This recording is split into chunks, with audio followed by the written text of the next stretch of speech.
And we are live on this. It's been cold all day today. Y'all been cold? Well, I ain't been outside. I'm sorry. I didn't even go on my deck today. Oh, okay. Well, it was a little breezy to me today. A little chilly. It was chilly last night. My cousin had a game, her first game last night. The park was packed out there for Florence. Really? Yeah. So she has another game Thursday. All right. Well, we are live. So, let me get to my. All right, let's get with it.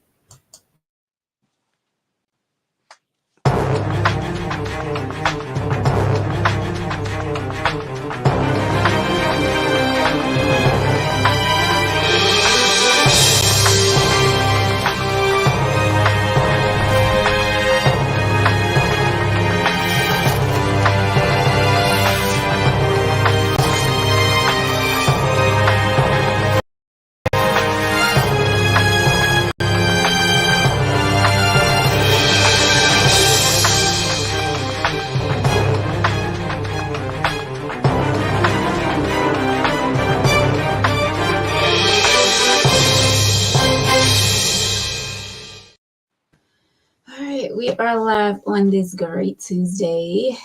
Yeah, I'm tired. Oh. Us? Oh, you. Oh. Right here. Okay. It's been a long day. You know, you look like a Barbie doll, a black Barbie doll. Really?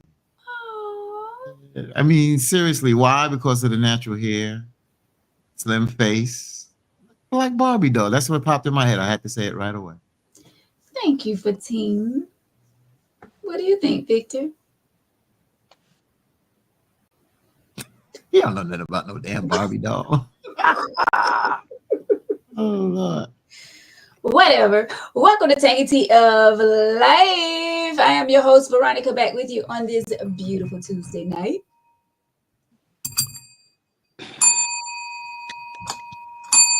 Got no bell. You know what? I gotta ship a bell with the honey packs I ordered for Victor.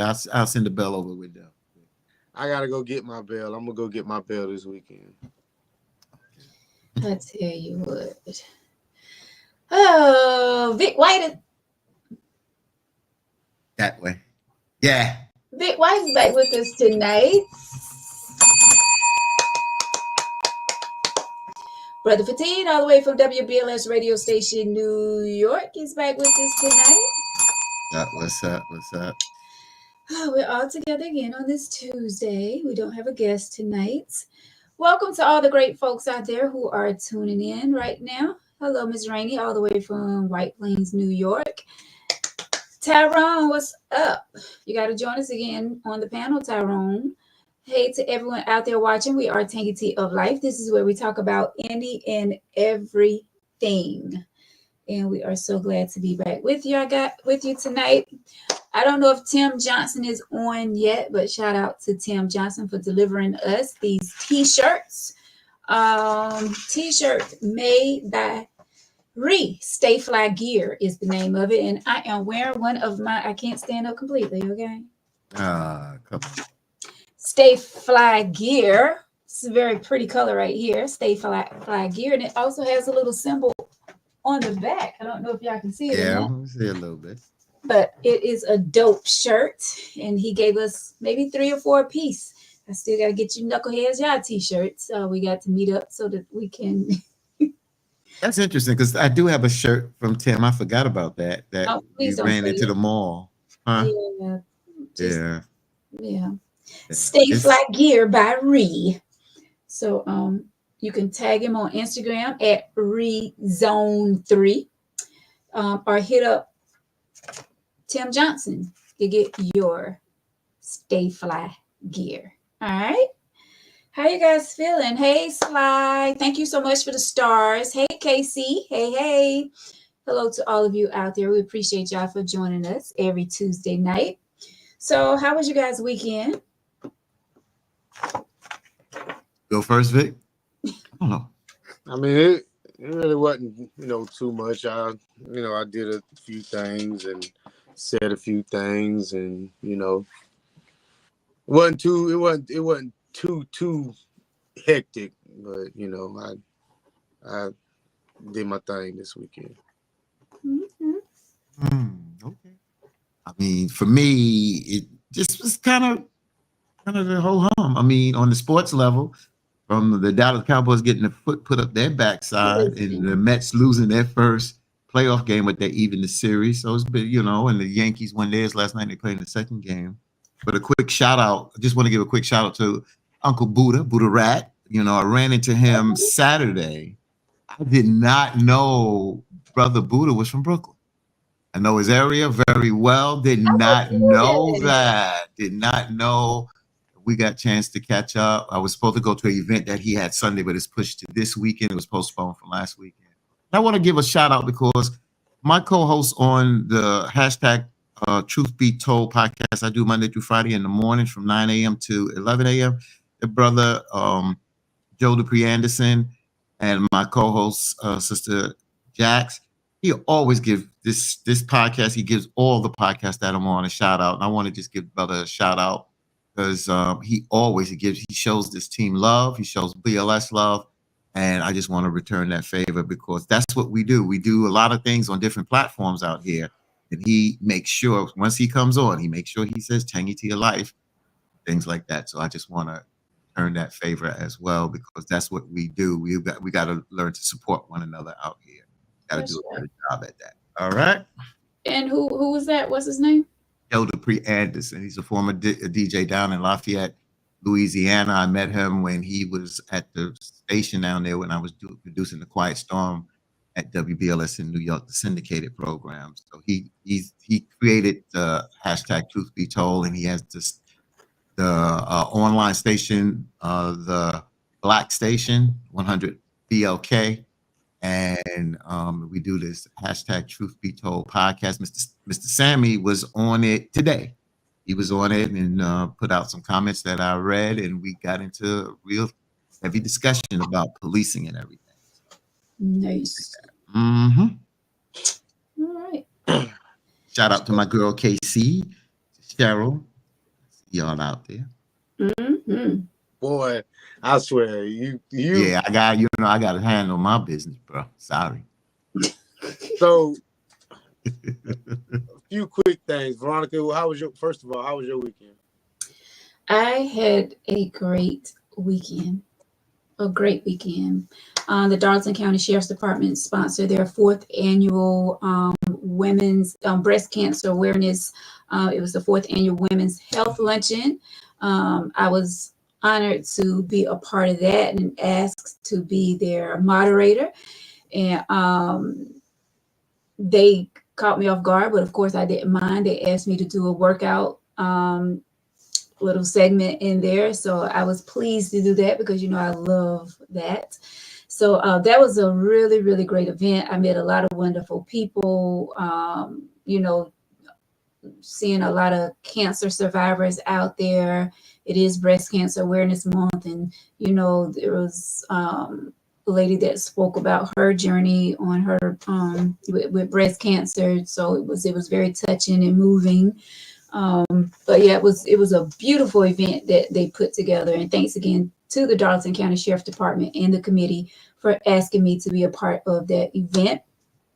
Also, I had the opportunity to make it to the Sweet Potato Festival that was in Darlington. I think I missed 2-3 years at the Sweet Potato Festival, but I made it my business to go Saturday after the event in Hartsville I was at.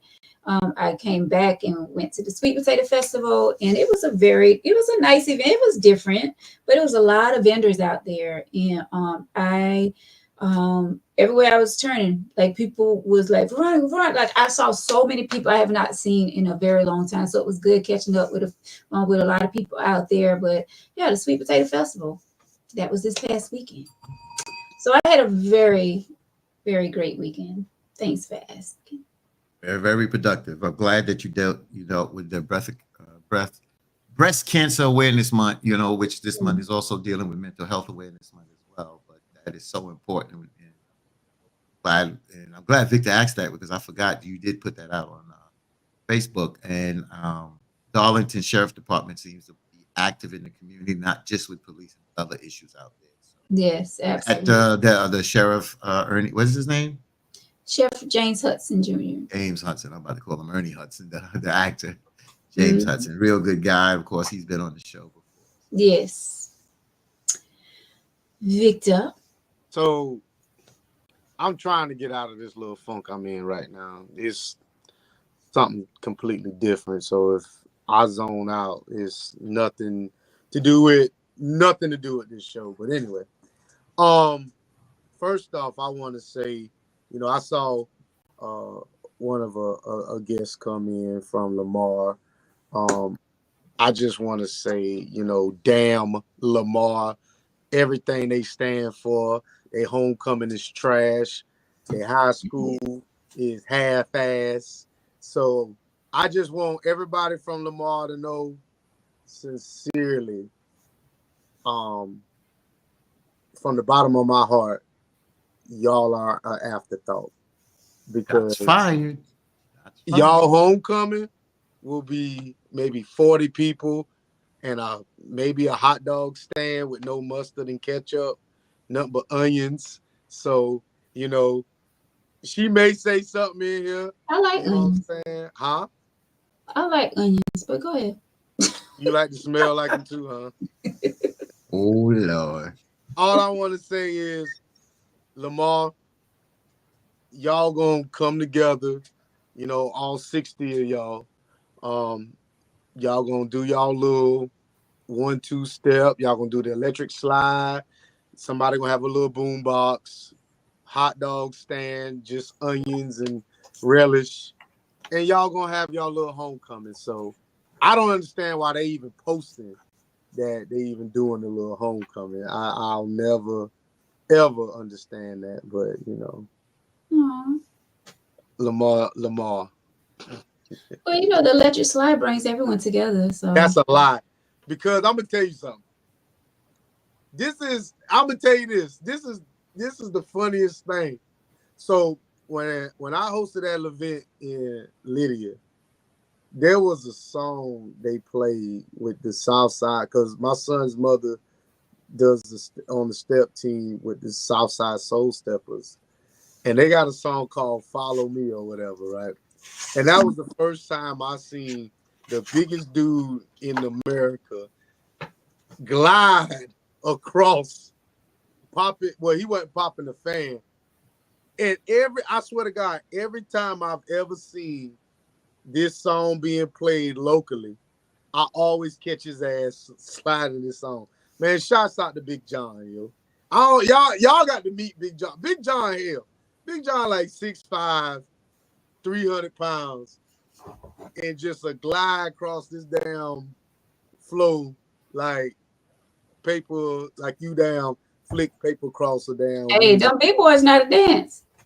I'm telling you, Big John, Big John is something else. Them big boys be getting down. Shout out to Big John, man. So so check. So last Wednesday, I got invited to this spot or whatever, and they had a little poetry night. I guess it was like I don't know if you call it a poetry slam, poetry, whatever. So anyway, I was sitting in there, and this girl came from Loris. She was like, I come all the way down here from Loris to share some words with y'all or whatever. So anyway, she started doing her poetry, and it was like the whole room went silent. Like, I've never had, I can't say never, but it's been a long time that someone had that much influence over my mood that I did not know. Like this woman really spoke some words, and you can tell kind of where she was coming from. I'm not saying she was coming from a dark place, but she was coming from a genuine place. I guess I don't know much about poetry or the artistic form of it, but I will say this woman here, I felt like she spoke very genuinely, very powerfully.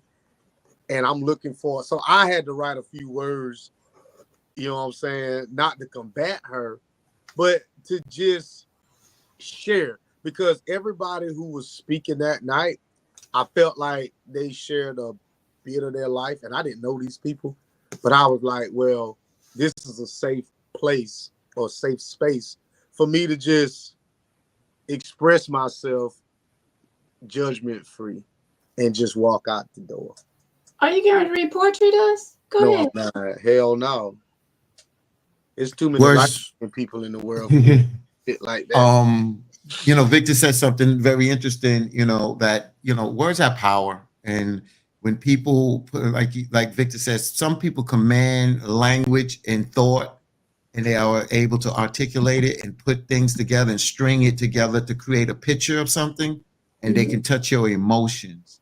And that's what music does. That's what spoken word does, which is poetry at the end of the day.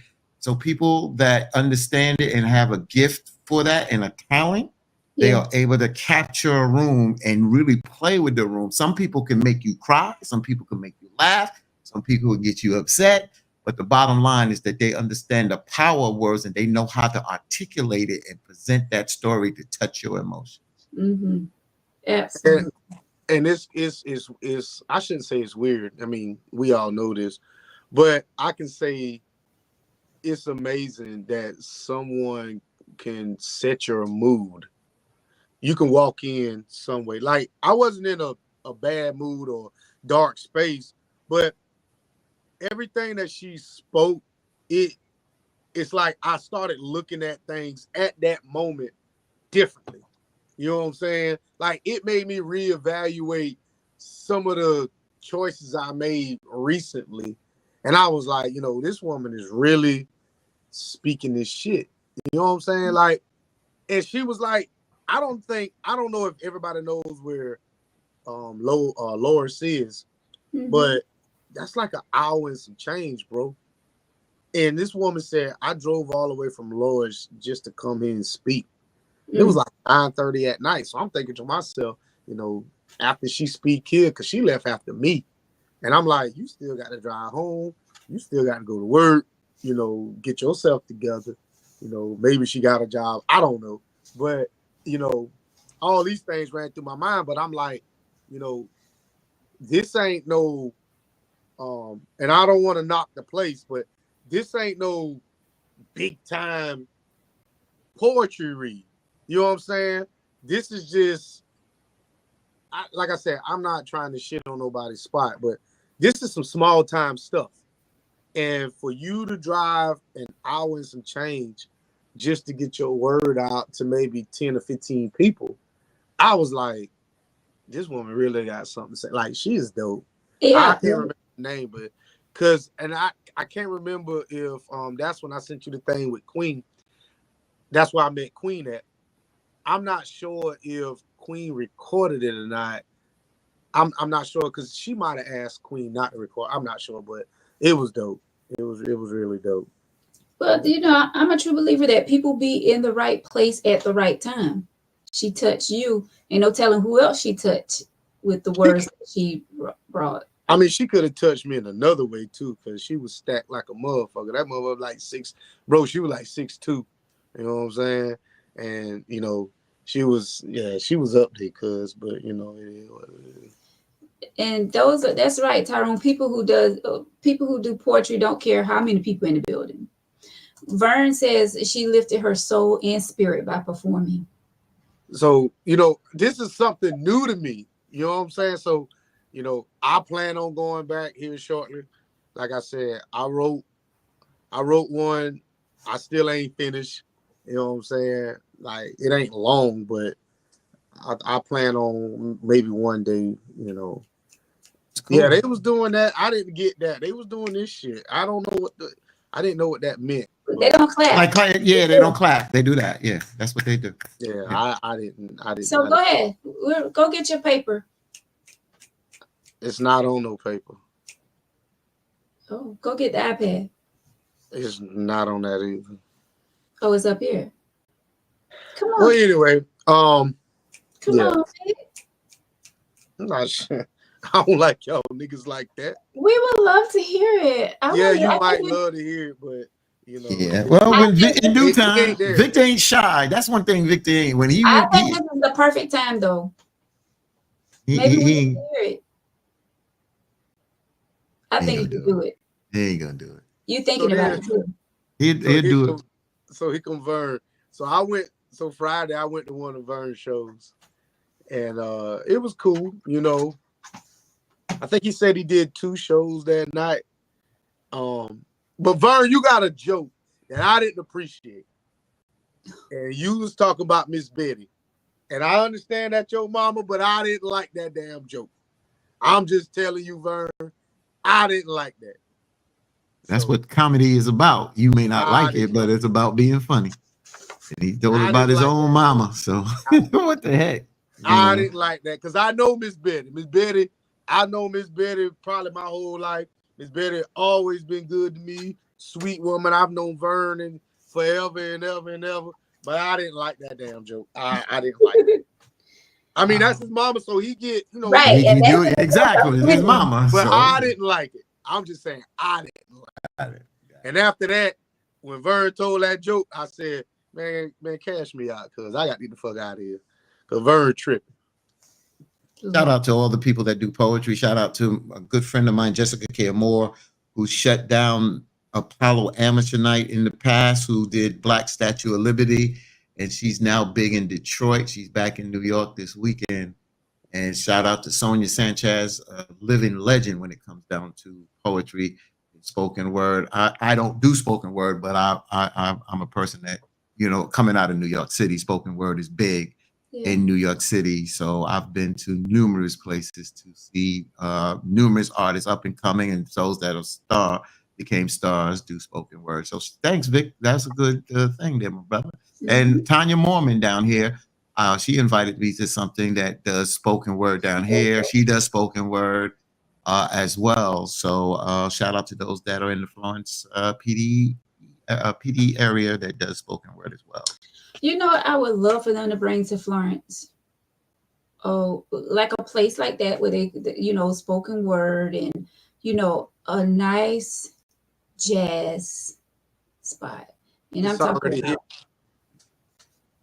a nice jazz spot where you can go, you can sit, you don't have to, you know, be like this going in, because everybody is, I mean, not knocking that place. I'm not knocking it at all, because I mean, I've been once, I walked in, I walked back out. What I'm talking about is, it's a different place than what you think I'm talking about. This is different. This is something new. It ain't only been in existence for over a month. And they have jazz, they have open mic, they have comedy, they have karaoke. This is some place it's just completely open. Definitely. I'll share it after I spread my poetry, and then after I get what I need out of the place, then I'll let everybody know where it is. Ooh. Sound good. Appreciate that, Vic. It sound good. Appreciate that, my brother. Okay. But yeah, we definitely, well, whenever, you know, it gets out, I'm just saying that we definitely need I feel like a nice jazz spot where you can just go and just listen to jazz. You can, you know, get up and dance to jazz and listen to some poetry, and just a nice setting, you know, grown setting. So grown and sexy. That's what it's called. Grown and sexy. Absolutely. Back in the day in New York, there was a time in the 90s, we called it the Buppy era. Right. Up and coming black professionals, young black professionals, especially in the Fort Greene section of Brooklyn. They had those type of spots. And matter of fact, there's in a couple of movies out there that kind of tone, like Love Jones, that's that setting. Love Jones, that's that whole setting that we went through in the 90s in New York. I would love something like that. All right. So, and also, I did not intentionally mean to skip over this, because not only is it Breast Cancer Awareness Month, it is definitely Domestic Violence Awareness Month as well. You know, we can't forget domestic violence. There's so many cases throughout the country of domestic violence. So Prayers to all the women who have been through it, who are going through domestic violence. I wish I had a number to share on the screen, but if you're What going about the through it, please get help, huh? what about Men the too. men going through domestic violence? Yep, And you got men it. too. Men too. Yep. You know, I Right. mean, Mm. when you think about domestic violence, it automatically pop that, I mean, in your head that there's, women that are getting beaten, but we do have to realize that men definitely go through domestic violence as well. So And it's physical and mental. It's Thank you. not and Thank verbal. It's not just physical. It's not just about beatings. And that's where it ties into Mental Health Awareness Month as well. Yeah. Domestic violence is mental. It's spiritual, not spiritual. It's mental. It can be spiritual, but it's mental, definitely verbal and physical. We cannot forget that. And that's where the statistics show on the physical side more women. But what Victor, I know, and you can speak well for yourself, when it comes to that verbal side, I mean, both sides suffer, but that's where a lot of men also suffer and expected that we are supposed to pull ourselves up by the bootstrap and be able to take that. No, it's not. It's not right and it's not fair. Definitely not right. So I think people don't realize what domestic violence is. Domestic violence is not just limited to male and female in a relationship. Domestic violence is brother on brother, sister on sister, brother, sister, cousins, grandma to grandchild. Right. Domestic violence is anybody who you're related to or have a relationship with that you abuse. Right. Great. That's what domestic violence is. So if you have a friend that you chastise on a regular basis, I shouldn't say a friend, but let's say a cousin. If you got a cousin that you chastise on a regular basis, or you're a grandmother and you chastise your grandchild and you abusing your grandchild mentally, verbally, socially, emotionally, that is domestic violence. So it's not just limited to couples, because we only see what domestic violence get treated as when somebody gets locked up. But it's more to domestic violence than just couples. This is a broad thing. I don't want you to have more bad days, Victor, but damn, you hitting all cylinders tonight, bro. I ain't even gonna add nothing to it because you're 100% correct. And out of the discussions I've had on domestic violence, this is another angle that we don't really focus on, and I've never focused on that part of domestic violence. You don't hear about that. Yeah, you're hitting it on all cylinders, my brother. I don't have nothing to add to that. You dropped the mic on that, my brother. Great job. Nose wide open right now like a bull. That's right, bro, because you're mad. No, I'm not. No, trust me, I'm not mad. I'm not mad. If I was mad, it'd be a better day. It's okay. It's something else, but yeah. Okay, yeah, and it's cool. It's cool. Yeah. You gotcha. Respect this space. Never waste your blessings by focusing on what you lack. Be patient. Everything you dream of is making its way to you. Listen, I have inspirational stuff popping up on my phone like every day, motivating me and, throughout the day. So that one just popped up. So I just thought I would share. Can a girl share? Tim Johnson, thank you so much. I see you popped on. Do you see I'm wearing your shirt? I love this color. Thank you so much. Shouts out to Lisa Smith. Is she on here? I saw Lisa pop on. Her big day is coming up really soon. Congratulations to you. Your big day is coming up. All right, Tyrone, thank you so much. We appreciate you. All of you out there, we appreciate you. Also, Rodney, thank you so much for the stars. We appreciate you, Rodney, each and every week. Hey, John.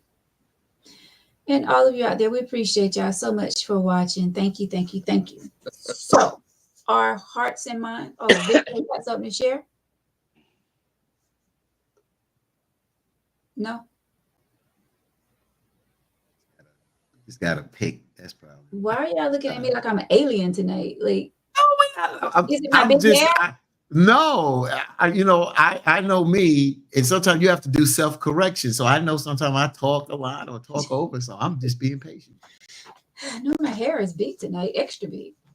I will share this. So I hosted a wedding this yeah, you're sharp. Look at you. And what was funny about this wedding? So let me say this. What's funny about this wedding is I'll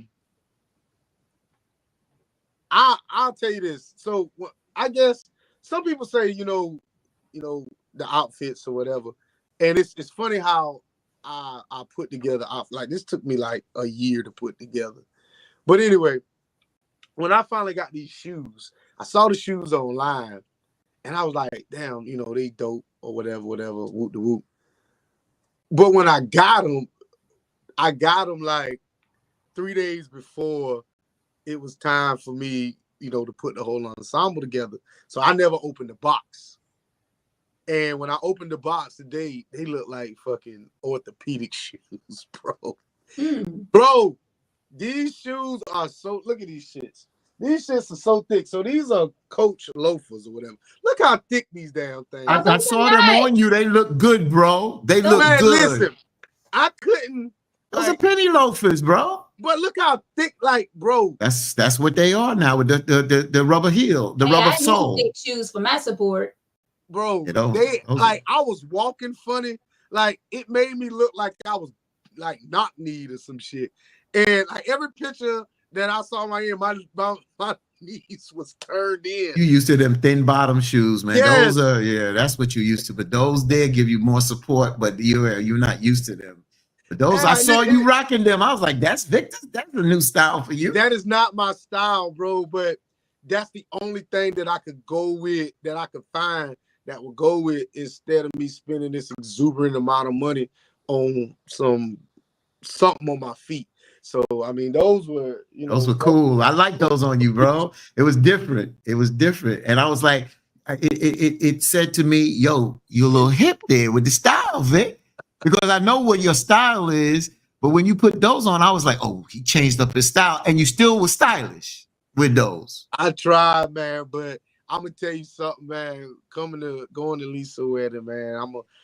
I'm gonna show you something. I know you. I'm gonna show you. Pull out the box. Yeah. I know it's gonna be colorful. I tell you that it's gonna be colorful. I went. So I go to things like this just to bite off of other people's shit. And what I seen at this wedding, I'm gonna try to duplicate in Lisa wedding in 2 weeks. And I think I did it. I think I did it. So we're gonna see. I like them, bro. I like those. I was like, yo, I like those. And then she talking about, I said, well, where the reception at?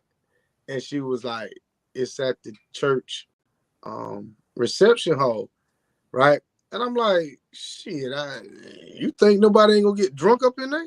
Man, are we talking about the wedding you went to this past weekend, or are we talking about Lisa's wedding? I'm talking about Lisa's wedding now. I'm like, man, you think I'm a damn pop up in there at a reception and we ain't celebrating? They had liquor in the building. It's a building, right? They had liquor. So they ain't gonna have no. So I think we blended two stories. Yes. Oh, okay. I was talking about, I got an outfit idea from George's wedding to go to Lisa's wedding. So then when I talked to Lisa, I said, where's the reception? And she told me, but it's at a church. And I'm like, man, we turning up. Like, I ain't sitting up in there, you know what I'm saying, looking like, Aunt Esther and whoever. Man, we got to turn up, man. It's a celebration. I understand it's at the church, but, it's better to ask for forgiveness than to ask for permission. She said it's not at the church. Well, where is it? Because I'm trying to shake a tail. What do you call it? Oh, I'm shaking something. Tail feather. 100 packs on deck at this reception. What?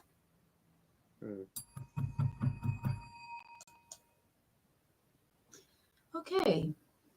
And I'm gonna wear my pants. I'm gonna wear some tight pants, take a 100 pack, and have my jacket open in the front. We don't want to see that. You don't want to see it, but somebody want to see it. Okay. Print out.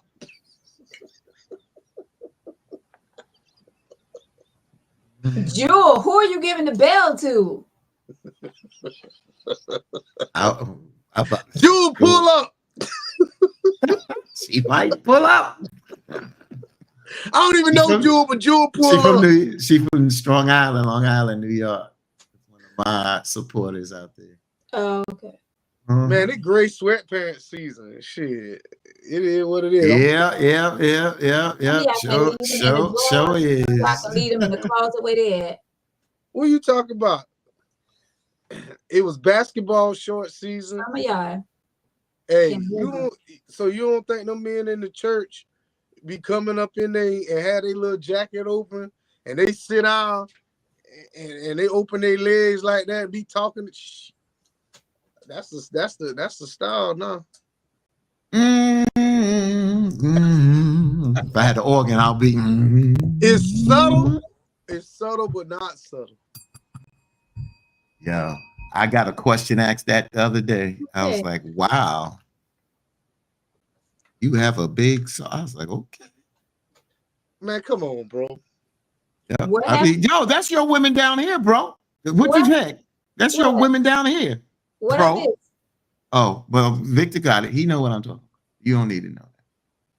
Anyway, I don't need to open that can of worms, but it is what it is. Anyway, anywho, as Veronica says, that's your women down here, bro. At least I almost spit my water out. Somebody gonna look. Somebody gonna look. Somebody gonna look. Hey, and I'm gonna have a pocket full of change, so they know I'm about that business. I'm gonna just be shaking change all day. I'm gonna come through. They gonna think it's Christmas. All that change jingling in my damn pocket and shit. And I'm passing out that strawberry candy, so you know I'm for real. Strawberry candy. Yeah, the strawberry candy. Yeah. I'm so lost in these streets. All right, Casey, stop that mess. Don't start. That won't be nothing. I don't know what the strawberry candy. What are you talking about? Old men at church used to pass out strawberry candy when they go to shake your hand. They used to do that little shit. I thought it was peppermints. Well, that was them cheap niggas. The niggas with money had them damn peppermints. Candy. Or that green and red. Right, Nicole. He had the Werthers. If he was a baller, he had the Werthers. See, I wasn't the only one. What? See, she from North. This some South shit. You know what I'm saying? You pass out the Werthers original, you already knew I got a Cadillac outside. And the AC blow cold. Well, I know about the Worthy, whatever they call. Yes, but not the strawberry candy. The candy that got the strawberry with the green little thing. Green and red paper. Yeah. No man never did me that. He didn't choose you. You wasn't chose. Excuse me. Anywho. That's how you flirt at church. See, you man, listen. I used to be in the back of church for the She in the front of the church, Victor. We in the back, bro. We in the back. So you don't know how to subtly flirt in church. Shit. We ain't in no front. Damn right. Hey, I'm sitting in the back of the church. I'm gonna put $100 bill in and tell them mothers to bring me back $90 in change. So y'all can see me count that shit out. They got to count it out. And then when I come back, I get my money and I'm looking around there, make sure everybody's seen. And I'm gonna count my money out to let you know. Now they on deck. Get your ass up in the damn behind. I tell you, this is an organ night. Fold your ass up on the damn hot ass Sunday afternoon. Downstairs where the chicken dinner's at in the back room. Don't start. Some of the church people, some of the horniest people. I don't get Victor, don't give Veronica hair twisted. She get a perm. But some of the church people, some of the horniest people out there. Don't make that face like that. Gee. That's the pastors. But see, that's the thing. Why would a man just randomly hand you some candy that he don't even know you? You think he was just being nice? No man never hand me candy. It was always the older women that would hand me candy. Oh. Like they'll go in their purse and they'll get their bag full of peppermint, and they'll be like, they don't really ask, they just hand it to you. They knew which one to give. They knew which one to give the candy to. I never received any candy from a man at church. Like they knew which one to give it to. Y'all some little horny men. No. Well, I'm just telling you this. It just didn't happen to you. That's all. I had an usher one time. She kept giving me candy. I told this lady, I said, why you keep giving me why you keep giving me this candy? She said, I just want your breath to smell good. So I already knew you must be want to get up close and personal. Let's talk about it, baby. Y'all said men was giving out the candy. I would have told my daddy. That's how people flirt in church. You can't just be talking amongst people in church. Like, what are you missing about this?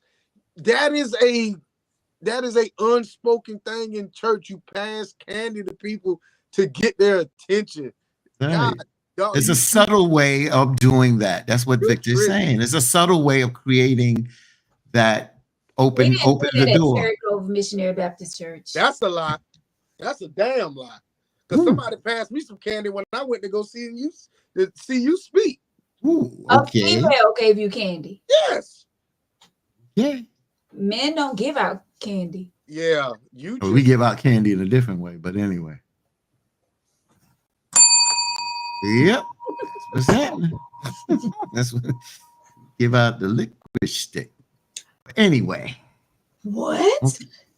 Tangy tea, baby. Ain't Bible study. Not on Tuesday night. Not here. This ain't Bible study. This ain't Bible study. Not with Fatine and Victor on this mofo. Jacqueline giving you some candy. Way. There you go, Vic. Huh? Miss Jacqueline giving you some candy. She must want to get folded up. Miss Jacqueline, you trying to get folded up. You better stretch first. Ooh. She know how to make some hash and eggs. She know how to make hash and eggs. Y'all fool your ass up for about 3-4 minutes.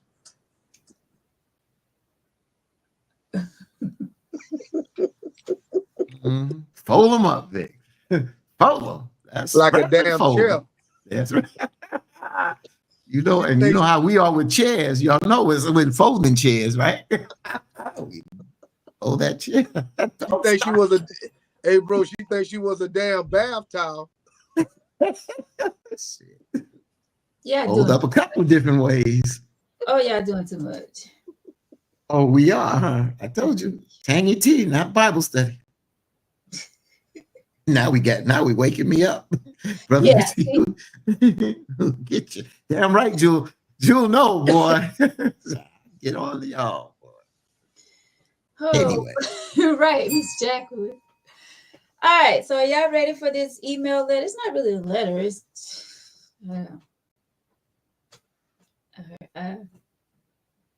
ladies, come to the front. I'm gonna wait for all y'all to come to the front row, because this man is telling y'all what it is. Ooh, finally, a man with some kahunas. Okay, let's see what he got to say. No, it's just telling them the why. Well, telling us the why. All right, so y'all ready?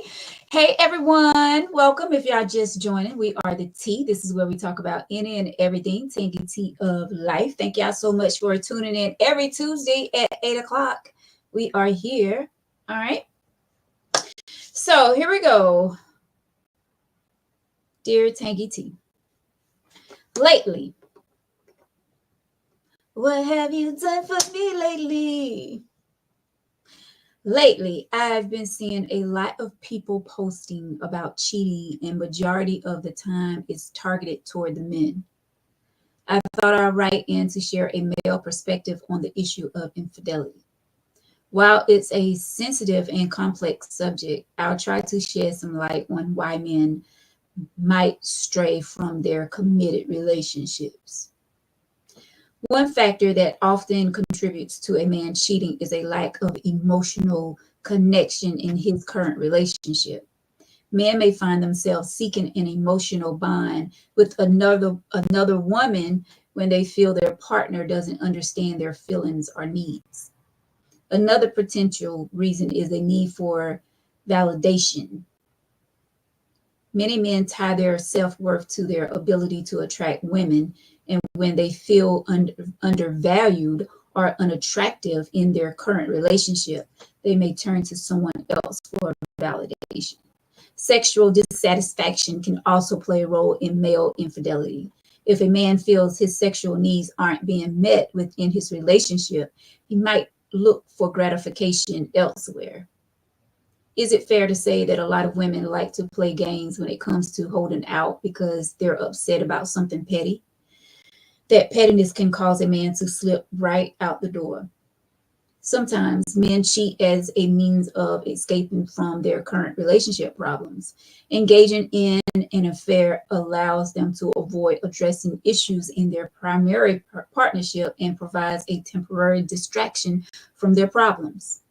This is just my opinion when it comes to this topic. Each relationship is unique, and there is never a one-size-fits-all explanation for infidelity. So now let me hear your thoughts. I'm pretty sure the women will disagree. Let me also add that these are not justifications for cheating, but rather potential factors that may lead a man to stray. So ladies, pay very close attention. This could lead you to having a very successful relationship with your partner. I encourage open discussions on this difficult topic. Hey, before you go, read the two things that he said that leads a man to cheating again, if you don't mind. It's more than two. What was the first two? Emotional connection and need for validation. Okay. You're right. Okay, I got you. Yep. Taking notes, are we?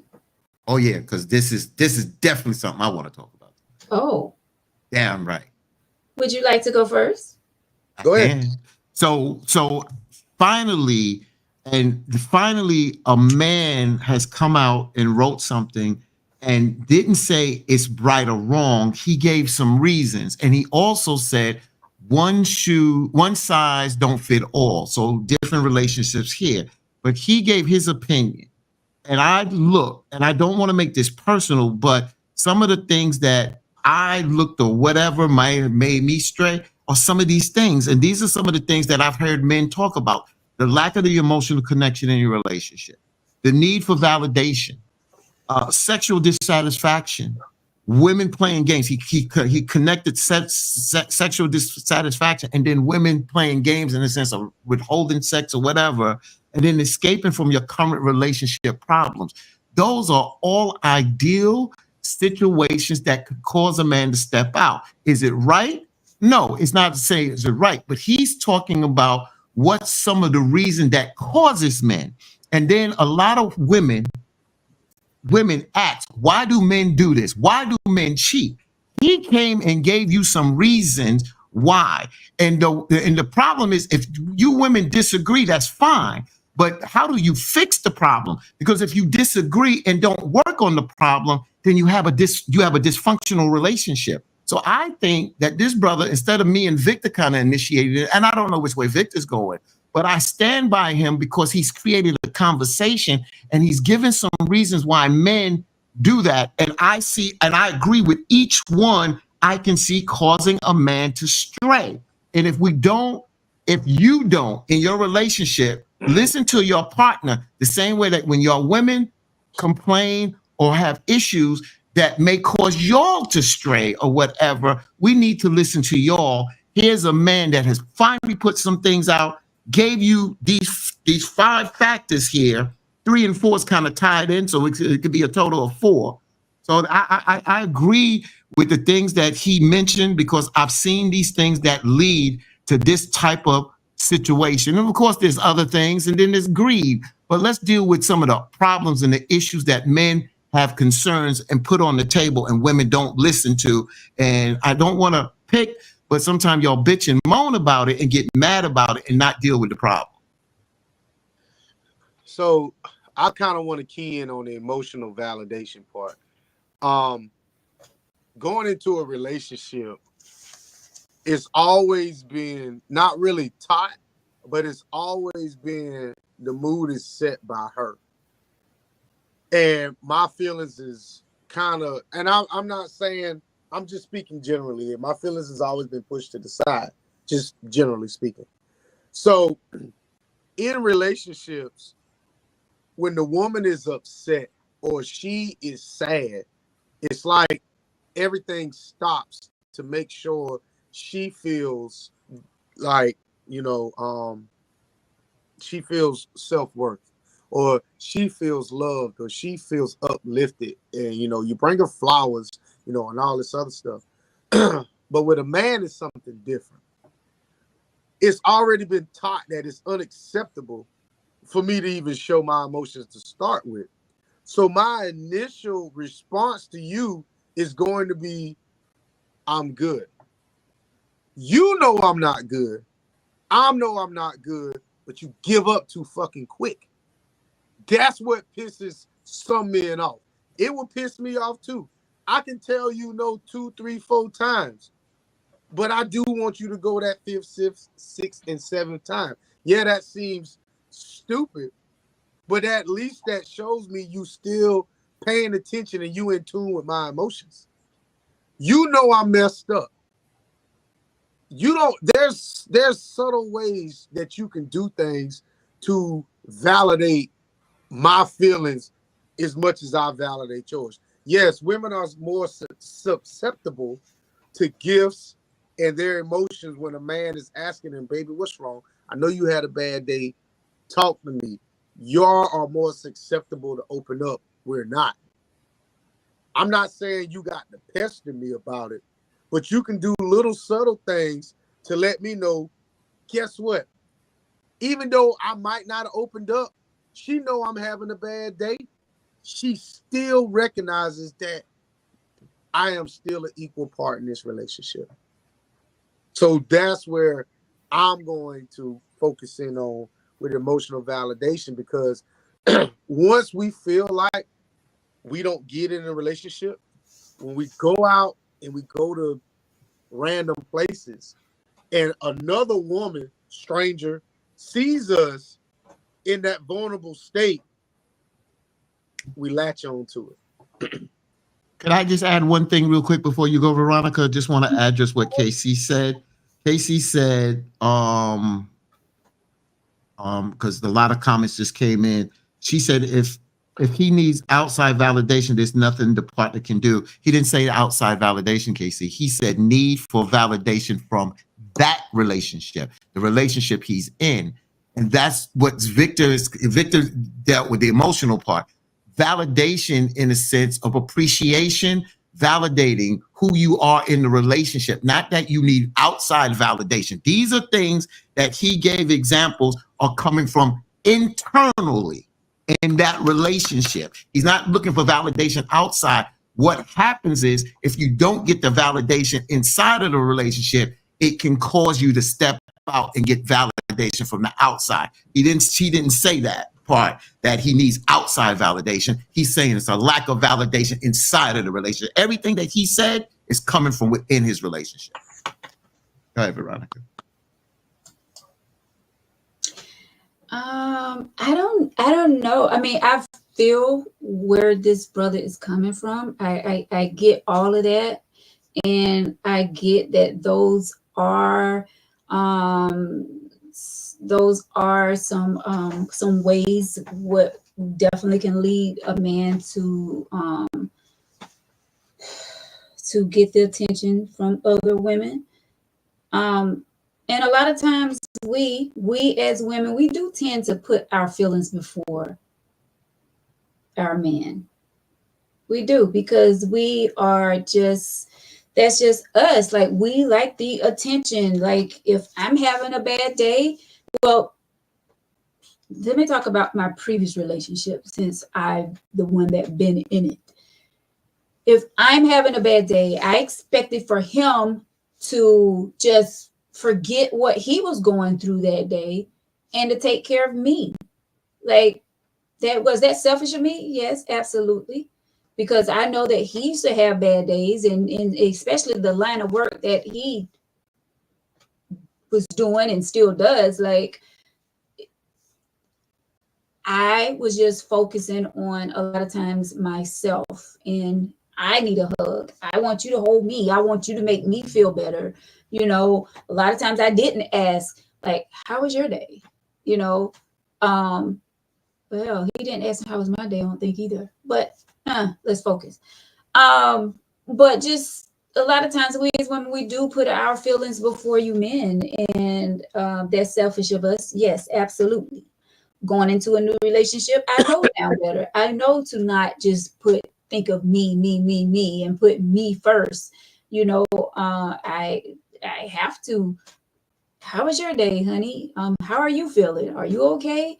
Because I know this world is real messed up right now, and a lot of us are going through things. A lot of us, need hugs and need attention. Not just women. Men need hugs. Men need a lot of attention as well. So I get that now. But in my previous relationship, like I said, I didn't really focus on, a lot of times, not saying that I didn't care about his feelings. I'm not saying that, because I did used to ask, but most of the time it was how I was feeling that day. And I need, for you to pay me attention. But yes, that is that's clearly a way, because I'm telling you, and that goes for men and women. But we're sticking with men tonight since this man wrote the letter. If you're not giving that man the satisfaction, the all the things that this man says, the sex, and we women, we can say, well, if you don't give it to me when I want it, we can do, but we're focusing on the men. So I'm just going to stay there. We're not giving the man the loving that they need when they need it. Somebody said that it's in the Bible that you're not supposed to marry. You're not supposed to tell your husband no when he asks for sex. Even when we're not in the mood, even when we're tired, even though when we just took the kids there, baseball practice, basketball practice, and now we're back home and we're cooking dinner late, and got to get the kids ready for bed. All of this stuff, we're not supposed to tell the man no. See, that's, go ahead, Victor. That whole scenario you gave is far-fetched as hell. If you doing all that and I'm just laying around, that makes no sense. But some men do it. Some men do it. Like some women are doing taking the kids here, taking the kids there, coming home, cooking food, getting the kids ready for bed, and the man wants sex. So what I'm saying is this: if you're doing all that and I'm laying around, then you ain't got no job. What I'm saying is I'm not saying women ain't doing that, but there's got to be a trade-off. If you're running around with the kids doing all this and I'm sitting back, my feet kicked up, there's a gap there that you're trying to fill to validate yourself in this relationship.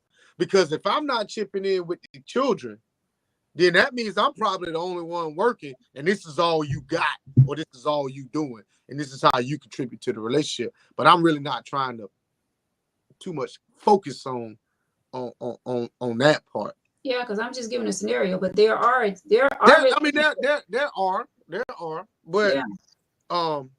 What I want to focus on too is, I think, and this is just for men that think like me, you're always going to be judged and you're always going to be treated by what I've already experienced. I'm not going to treat you like somebody new. Yes, you're new, but there's going to be a checklist in place. The moment you start going down the checklist and I start saying, okay, person A, C, and D did these things and you starting to do them, then my whole attitude is about to change, and I'm going to just go ahead and peace, and I'm going to just go ahead and peace be out. I know Fatine wanted to say something, huh? But why are you comparing me to someone that you already Who else with? Who else can I compare you to? But you're not my first relationship. Everything from here on, from my very first relationship to my very last relationship, you're always going to be compared to someone. Whether it doesn't matter what it is. Women Are you say, talking about in a good light or a bad light? I didn't mean to cut you off. all light. You're going to always be compared to her. I may not ever tell you this, but I'm going to, no matter what you do, good or bad, I'm going to always compare you to the next, because the most successful relationship that I've ever had, if you don't compare to at least her, even though we're not together, if you don't compare to her, there's no point to me and you ever continuing moving forward. If I don't compare to your ex, if you don't compare to the most successful relationship in my mind that I've ever been in, if we're together for a year and at the year mark, you don't hold a candle to the person who I think in my mind was the most successful relationship I've ever been in, we're not going to work. Because in my mind, I'm like, this is a waste of my time. Because even though I know this didn't work, I know for a fact this can't work. because you feel like like I'm not better than what you had before. The person that you basically what I'm saying is, if you're not hitting the check marks that she hit in this year mark, and even though this relationship did not work, yeah, but this, in my mind, this is the best thing that I've ever had. yeah. If you're coming up here, I'm gonna cut it short, because there's no point, because you're already behind after a year. It's no point in me going forward with this shit. Fatin, how you feel about that? Are you comparing women? In what respect? I mean, you do compare women in different perspectives. You do. And But you compare relationships, you know. Yeah, but are You you compare. comparing it to that level that Victor is talking about? Like within a year, if you're not here with the things that he is talking about, like how You should be able to move. I mean, I do understand what he's saying. I mean, do I agree? I mean, yeah. I mean, you have expectations. You have expectations. So Yeah. when you have expectations, so that's why I can't sit there and say I don't disagree, because we all should have some type of expectations, because you have goals, and you set goals what you want to do as an individual, but you also set goals what you want to do with an individual as a unit, if you're going to move together as a unit. So yeah, there are certain things that you are going to look at, and if it doesn't match up or you compare, that might be your ruler to measure something. So I have to kind of agree with Victor. I have to agree with him on that. Yeah. So Terrence. Yeah, said, I want to. and I'll Yeah. let you go for team. I'll let you go. Okay. I know I've been talking a lot. I'll let you go. He says, how was it successful if it didn't work? I'm confused with what he's saying. So what I'm saying is, it's an X. If I got this far with an X, this is the most success that I've gotten in all of my dating career. I might not have crossed the line at the end goal, but this is the furthest that I've ever gotten. So this would be number one. Whether I cross the finish line or not, this is the best that I've ever gotten right here. That is, in my mind, the most successful relationship that I've ever been in. I think we judge success as, everybody looks at success different. Let me just say that. So if I'm saying this is the most successful relationship I've ever been in, this is the ruler. Like he said, this is it. This is the measuring stick. If you're not hitting the marks that she did in this amount of time, then I know we can't make it, because we didn't make it. So how in the hell can we make it if you're falling short of her? because But guess what? I'm 43. I'm not settling. No, it's not about settling. What I was It is about settling. Because if you're not hitting her marks, I don't even want to be in this shit. Well, this is my thing. Okay, and that's you. So I'm saying, like, if I didn't hit my mark with my ex, right? And I'm getting ready to compare this new guy with my ex because he didn't hit that mark that I'm trying to get to that my ex was at. Maybe I was on a different level. Maybe growth wasn't there when I was with my ex. That's just like I was talking about my ex just now. Now I'm grown enough to know better. So I'm not comparing who I'm getting ready to get with my ex. I mean, maybe I'm digging too deep, but I think that was, who was that in the comments that said you're not digging too deep? That's me. That's what I'm saying. That's you, and that's how me. you're looking at it. What I do is not for everybody. So go ahead. Yeah, and you can compare women or people from your relationship from the good parts. Everything is just not bad when you break up. Yeah, so you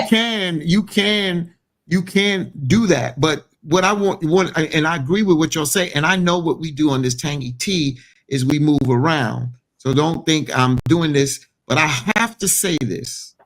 I have to say that, and then I'm going to go to this comment.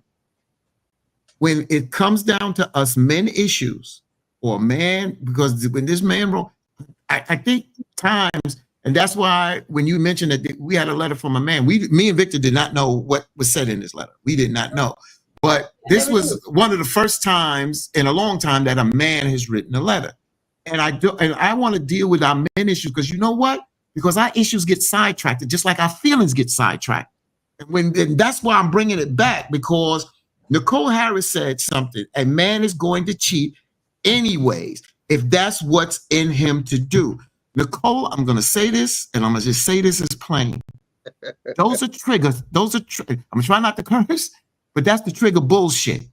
Those are the trigger bullshit, because you're not listening. As soon as you say that, it triggers us, because you're not listening to some of the issues that we men bring up that are causing the problem. But then you want to say a man is going to cheat anyway, if that's what's in him to do. And this man has brought up some of the issues that can lead a man to stray from his relationship.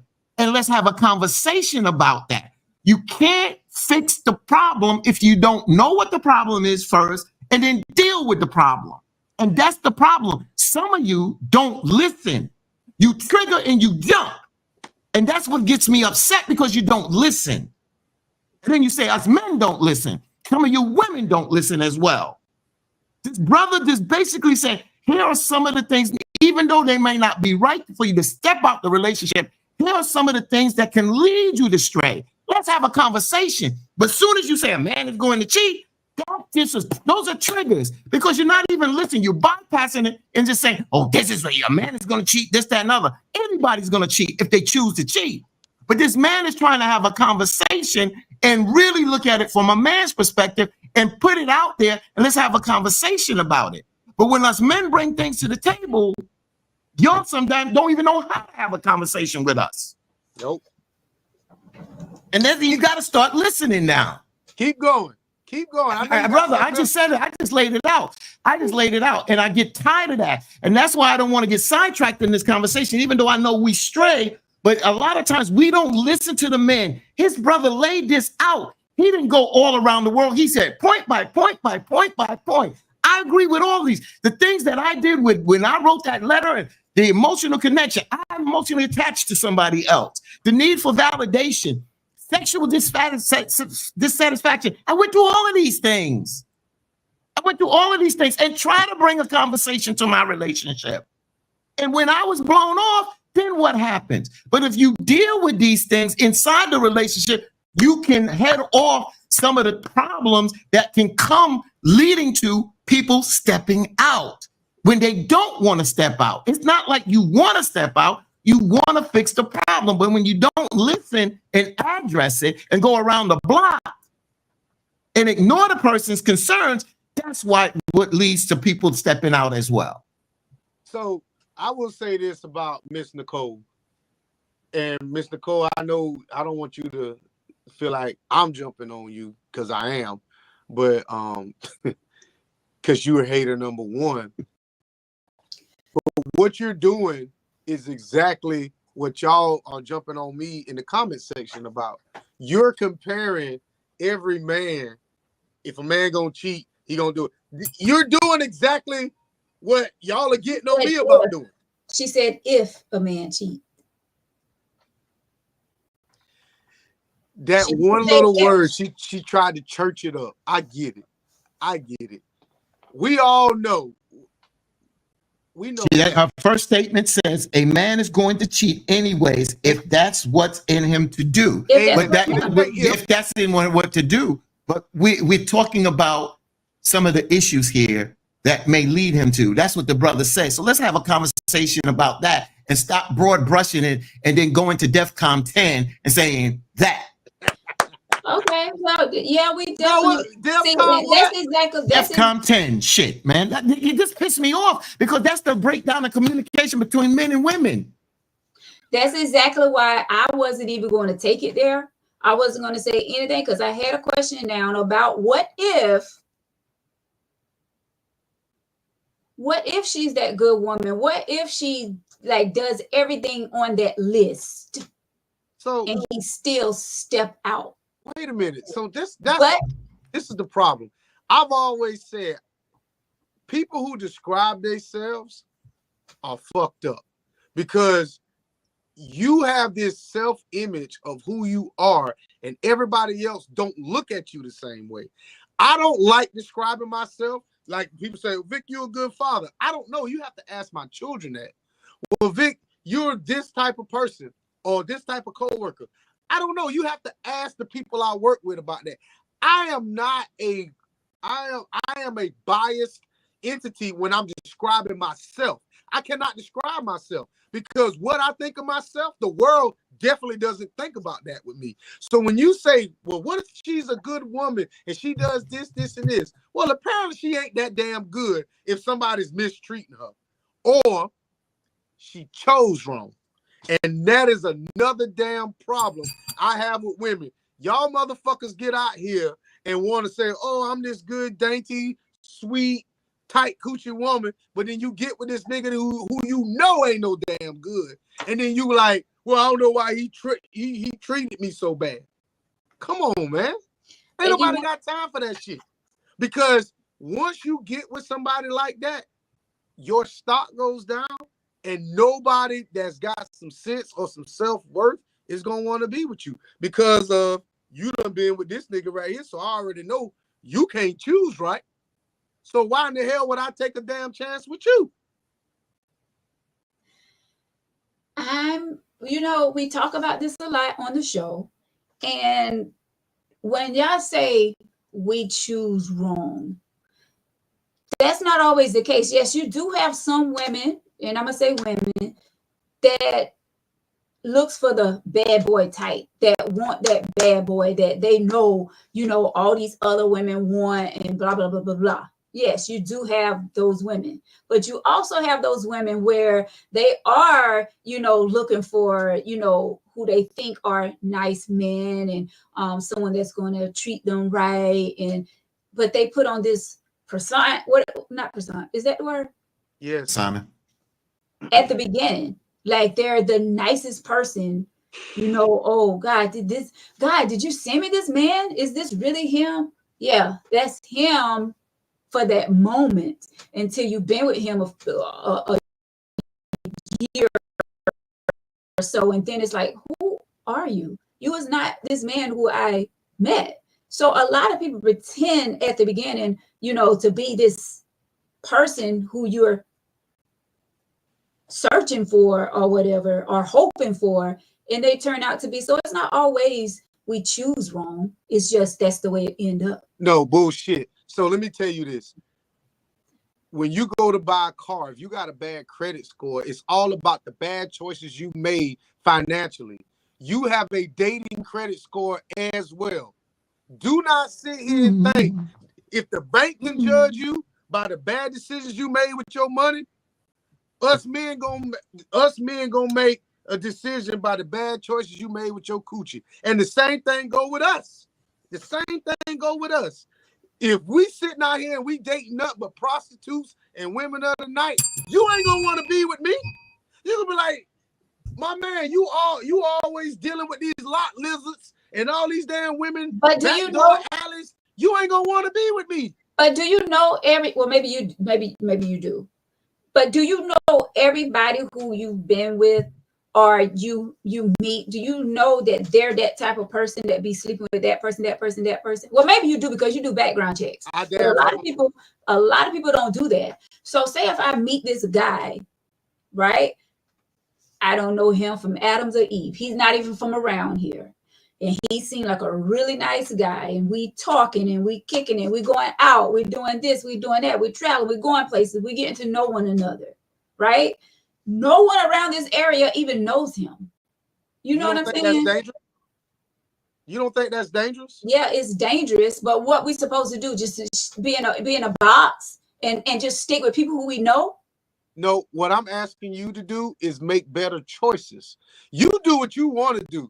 What I'm saying is this. You missing what I'm saying.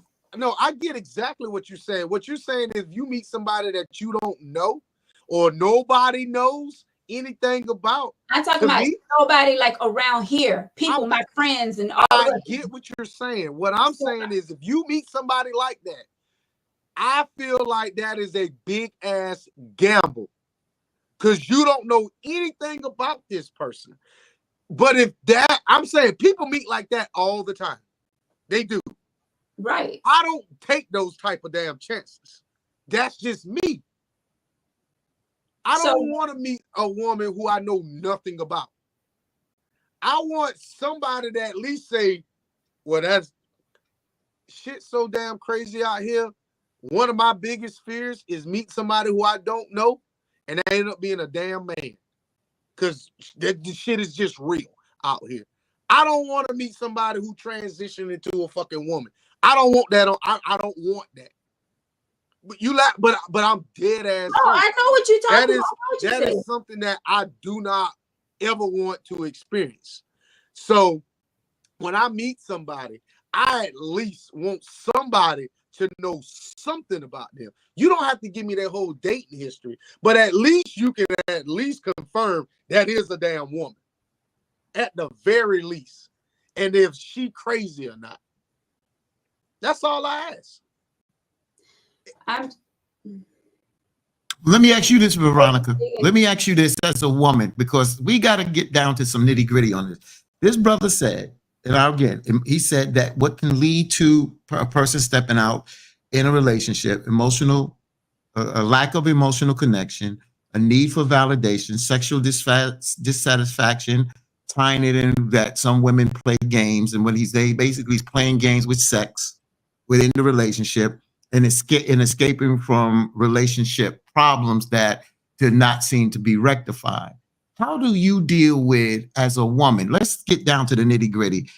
Your man comes to you and brings a couple of these things or all of these things to you. How do you have a conversation? We always say it starts with a conversation. How do you have a conversation on this? How do you as a woman deal with your man's concerns, your husband's concerns, your fiance concerns? How do you deal with this? Well, we definitely going to, my big thing, and you know, this is my big thing. Conversation is key. I want to sit down with him. I'll sit down with him and we have this conversation, and tough conversations are needed. You know, sometimes we don't want to hear the things that we need to hear, but we need to hear them. Like, we sit down, you tell me what is bothering you, what you're not getting out of this relationship, what is making you turn your head, you know, getting your attention from elsewhere. What is it? Let's talk about it. Let me try to make the change in what I'm doing. If I'm doing anything that is, you know, harming the relationship, let's talk about it. He just listens. So he's not getting outside. He's not being pulled from the outside. He's telling you these are the things that are happening in the relationship that he's not happy with or is a problem.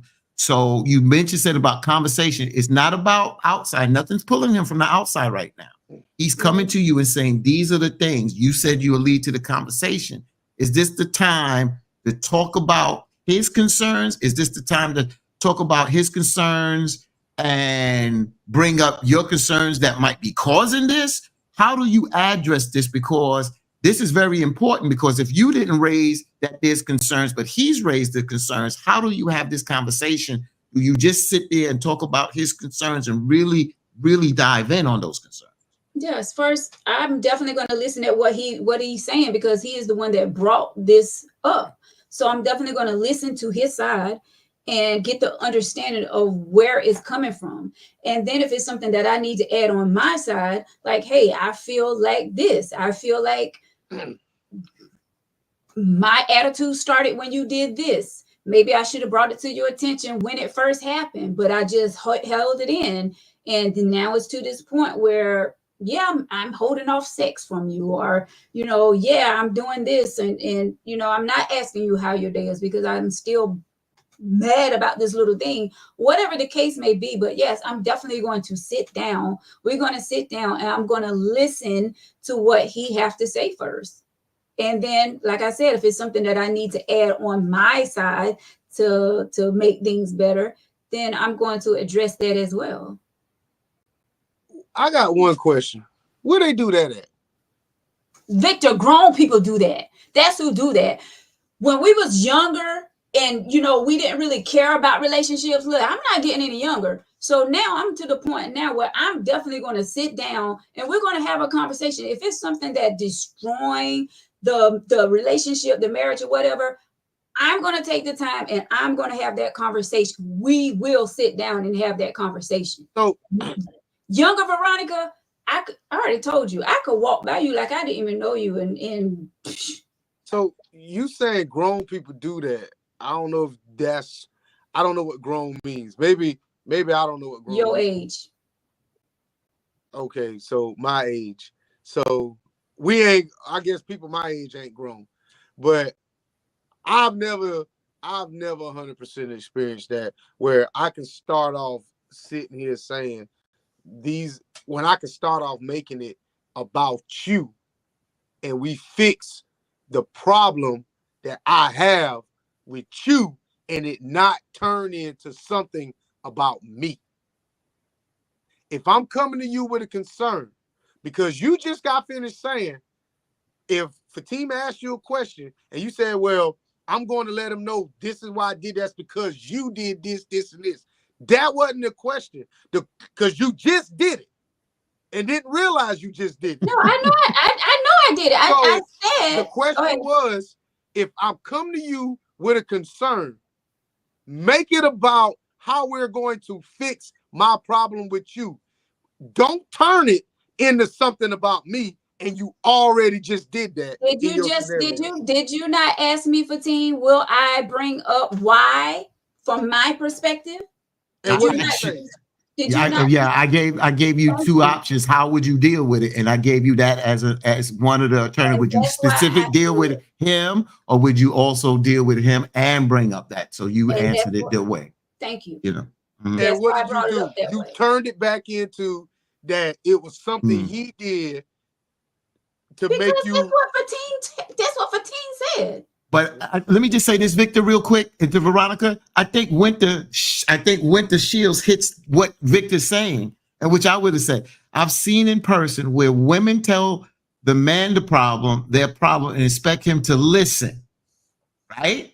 But when it's reciprocated, when the man is basically telling the woman the problem, she sees it as a problem, not him expressing himself to her. So what Victor is basically saying is, when the man is telling the problem or the issues, it somehow turns and it's flipped. Instead of saying, you know what, I'm gonna zero in on this. Now, sometimes there's reasons that can cause it, but the reason why I said it like that, Veronica, because you didn't bring those issues to him. He brought those issues to you. So if you were holding those issues inside, that's your fault and your problem, because you had those issues with him. And now you, for whatever reason, you're frustrated and you're holding this against him, which he basically said playing games. Now, when he comes to the table and say, listen, babe, these are my issues, you should really deal with his, because you didn't take the opportunity to address yours when you was going through them. Yeah. Telling you, we don't know how to communicate as adults. I don't care what age we are. We're not, because if I'm going through, if I have an issue with someone who I'm with, they're going to hear about it. I'm not going to just hold my. That's each and every time. Huh? Each and every time. Victor, why not? This is why relationships don't work. Why should I not bring it to you? If you bring every issue that you have with me each and every time, I don't want to be there, because some shit you just gonna have to deal with. And I'm not talking about nothing small and petty, but I'm To talking about you. something that's really. Do you want me to bring it to you or not? What are you saying? I'm missing it. No. What I'm saying is, do whatever it is that you feel as if is going to make the relationship successful for you. Mm-hmm. I can't sit here and say, Veronica, you're right or wrong, because I don't know. I mean, I don't know. All I'm saying is this: if a woman came to me with every single problem that she had, that shit's gonna run really short. Some shit you just gonna have to deal with. You know why? Because we do it. I don't bring every single issue that I have. I'm like, damn, man, she always do it. I'm not gonna bring it up, but let it be known when I do come to you with something. I'm not gonna say I'm at my breaking point, but I don't know where to go from here.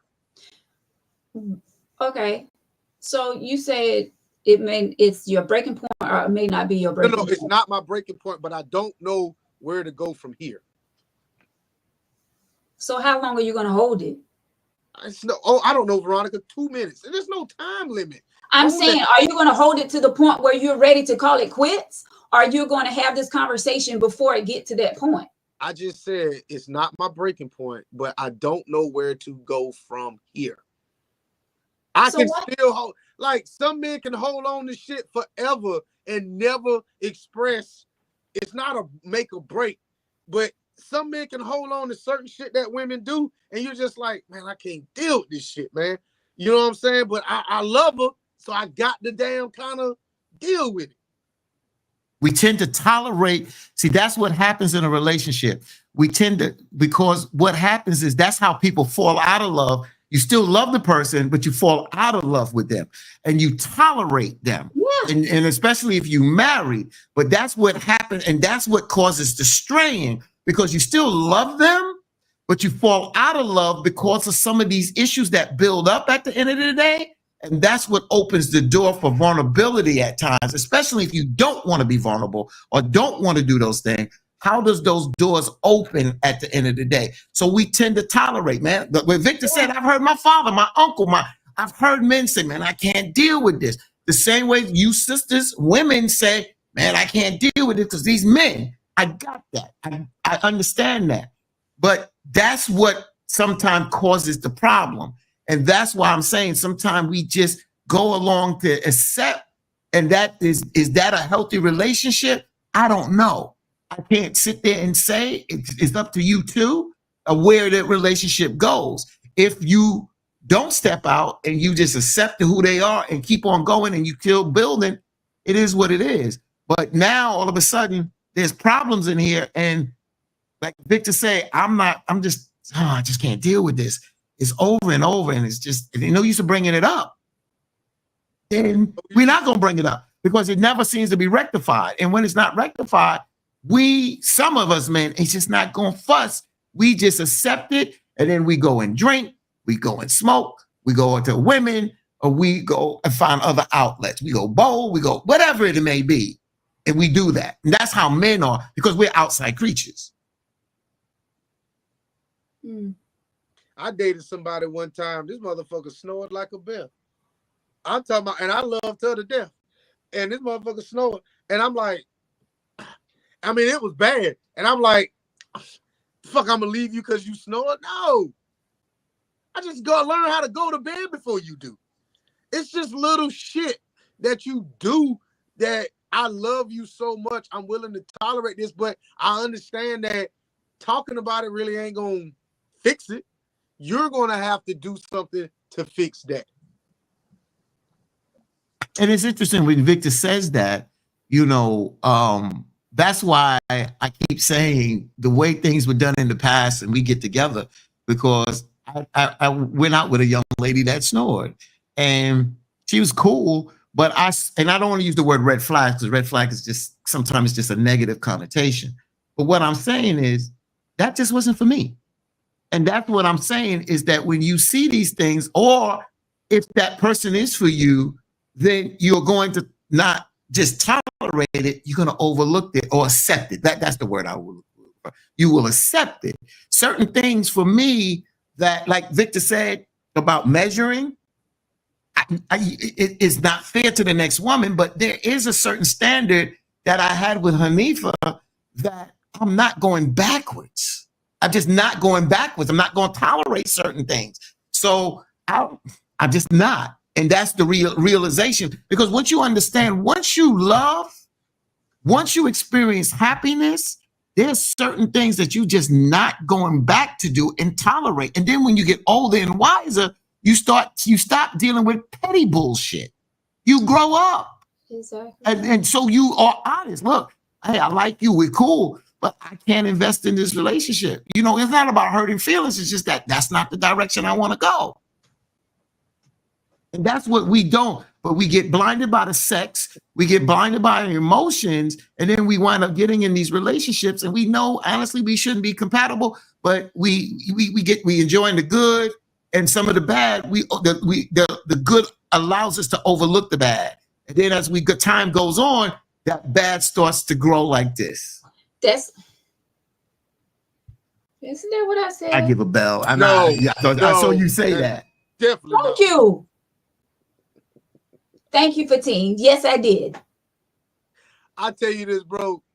There are and to expand on what you said, there are things that my ex have done that I'm just going to expect every woman to do from here forward. And if you don't do those bare minimum things, I'm not going to be with you. There's just some things, like he said. I hope you answer that question. He's talking about she definitely snore. I know you definitely. Yeah, you see I'm typing, right? You see I'm typing, right? But there are certain things. So Bree says, if you're holding everything in, are you really keeping the peace, or is it self-sabotage? So Bree, but Bree, what I think it is, it's like you're rolling the dice. Yes, the peace.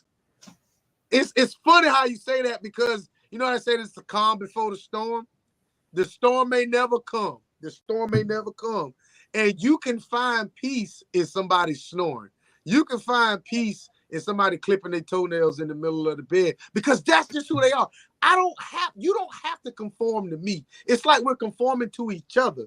I have to accept certain things about you, and you have to accept certain things about me in order for us to coexist together. That's just got to happen. Yeah. So if I'm sitting here telling you, I don't like the way you clip your toenails, I don't like the way you snore, and then you're going to sit here and you're going to tell me, nigga, why the hell is we together then? I can't sit here and tell you everything I don't like about you. I have to accept you are unique. You have these things about you that if I love you and I want to be with you, I have to accept.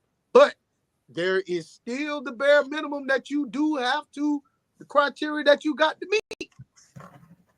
Because I got to go to you, Victor, because you said there's certain things with Victor. There's certain things with you, Victor, that is a no-no. You said that. It's no dice. So you got to realize, even though you love a person, there's still things that are no-nos in a relationship that you're not going to deal with. And you said you'll walk away from the relationship or not even get into that relationship. Yeah, that's facts. I mean, and I, let me tell you this. I do joke on this show. I do. Have I had a woman fart around me? Yes. Have they openly just played the fart game? Fuck no. You know what I'm saying? I understand that if we in the car 7, 6, 7, 8 hours, you gonna fart. I understand that. But I don't like the whole you sit in my lap and I feel some warm wind on my thighs. We done. You do some damn nasty shit like that. You know what I'm saying? If we having sex and you let one slip, okay, cool. We Gucci. But like, I don't like the premeditated farts and shit like that. That ain't my thing. You know what I'm saying? And another thing is, if we dating, don't shit at my house. I'm serious about that shit. You can shit outside in the bed of my truck, but don't you shit in these 4 walls right here, because I leave your ass outside. That ain't happening. We ain't going down that road tonight, but I just want to prove the point that Victor has certain flags that he raised and stuff like that. I just want to Could do you that get on part. Victor butt tonight? Thank you. What? Victor. Pause. You just Pause. Talking about on my butt, man. You have to get out. yeah. Yeah. Even worse. Yeah. Now you But- just said that you want a woman that's unique, right? Yeah. So are you still comparing? Yes. It's going. You got to understand something. There's always going to be a A better. little, yeah. I ain't gonna know about. I don't know about little. I don't know what little is. I'm just saying there's gonna always be a bare minimum when it comes to me and taking a woman completely serious. There's a bare minimum. I mean, there should be a bare minimum with everybody. If somebody's not meeting X, Y, and Z, why in the hell is we even going forward with this thing? I'm talking If about a comparing man ain't, to an ex. huh? I'm talking about comparing to an ex. Yes, that's the. What do But you you think? still I want her got my bare- unique in her own way. Listen to what I'm. Listen, I didn't know. First of all, my very first relationship, I didn't know what to expect. I didn't. When I got in my second relationship, however old I was, as we got and moved forward, I said, okay, you're better than this person over here, or whatever. We lasted longer. As I continuously dated and realized this is, I'm a man, she's a woman, whoop, whoop, whoop. There are things that I expect you to do because this is how I'm used to getting treated. If you're not meeting these certain marks, I don't want to be with you. It has nothing to do with sex. It's a level of respect. Don't call me no bitch. Don't pretty much curse at me. I don't mind you cursing, but don't curse at me. There's a big difference. You tell me fuck you, I'm out. It is what it is. But you can say fuck this, but don't say fuck me. I want to read Tyrone Edge comment. He says women don't like stressing issues because they internalize them and they focus on being the problem instead of fixing the issue. I think that comment kind of is kind of attacking, but I do understand. So women don't like stressing issues because they internalize them. I do believe we all internalize things, but you're talking about women, Tyrone, and they focus on being the problem instead of fixing the issue. And that's what I'm saying here is that the brother put out these things that could lead for people to step out. And I want to see more of a kind of conversation. I want to see from our women. There's no ifs, ands, and buts. Us men get beat up, and rightfully so at times, on the shit that we do. And I got that. And y'all want to talk about this and talk about that. And I side with you women on a lot of things. And because it's right. It's not because I want to side with you. I side with you because it's the right thing. But now here's a man that put out some logical things or that he says that can lead to that, and let's have a conversation to it. These are some of the things that I see that can cause issues. And I'd like to see more. I just have not seen the dialogue from you sisters out there of really, Veronica tried, because we specifically asked her the question. She tried to say, this is how I'm doing it. But I don't see a lot of you women talking about how I would do it, how you would prioritize this man's letter tonight to deal with the issues that he raised to bring rectifying the issues that he raised. I don't see y'all doing that. And I wonder if you can do that. They can't. That's the problem. So that's the problem. I'm not seeing that tonight. You ever sit back and you listen to anybody tell you why a relationship didn't work? And it's funny how they can sit here and do this the entire conversation. Do what? Point finger. That's right. Who you Point pointing at? finger. Oh, pointing the finger. That's it right there. That's the point of we saying not listening. I'm telling you. Listen, I got 4 things going on here. I'm trying to read comments. I'm trying to listen to what y'all saying. I'm trying to do this. I'm trying to. But go ahead. I got lost when you point your finger. Got it. See, you don't listen. It's not just you, Veronica. It's the other women tonight in the chat. I don't see that. But for team, the thing is that every Tuesday at 8 to 10, we shut our lives down. This ain't nothing new. This is a conversation that we have scheduled every week. Whatever the other 2 things you got going on, shut that shit down and listen. That's just it. We do this every week. When I sit here and I listen to go ahead.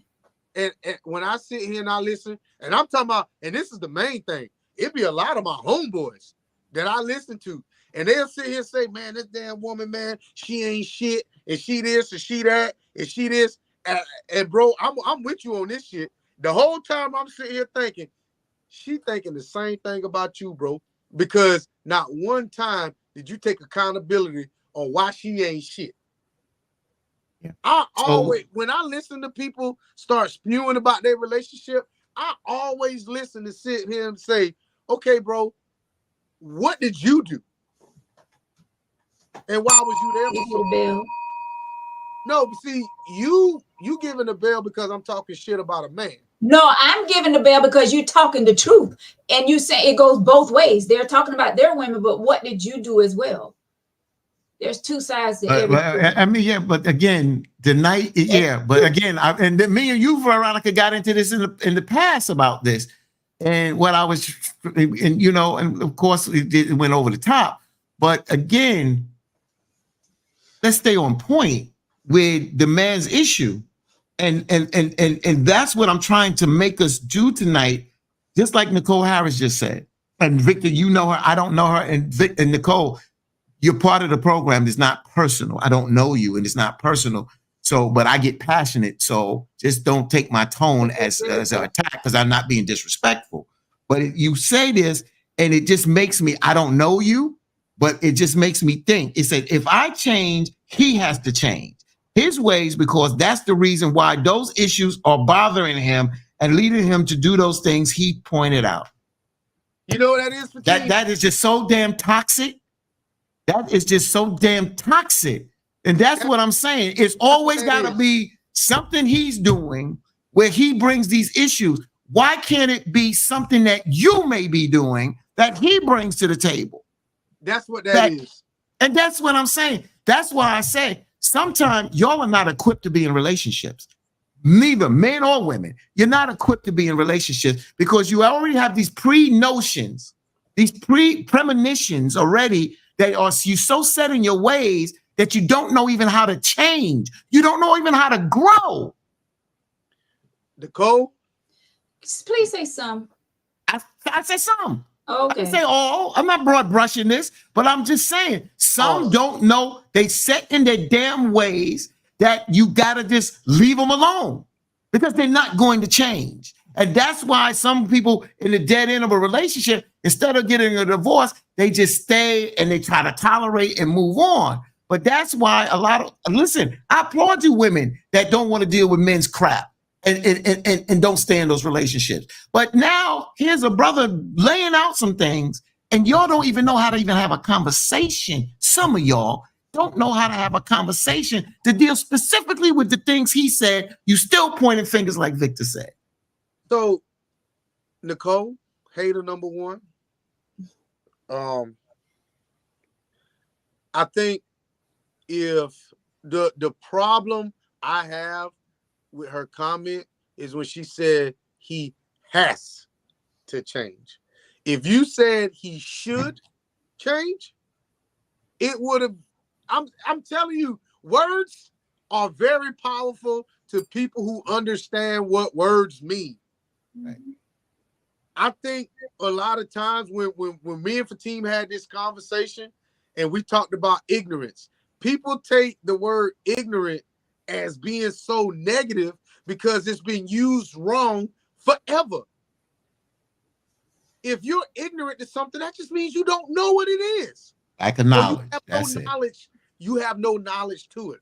Now, what we're saying is to the women who feel like they trump the relationship, and I'm not want to point fingers because we can kind of tell where I'm going with this.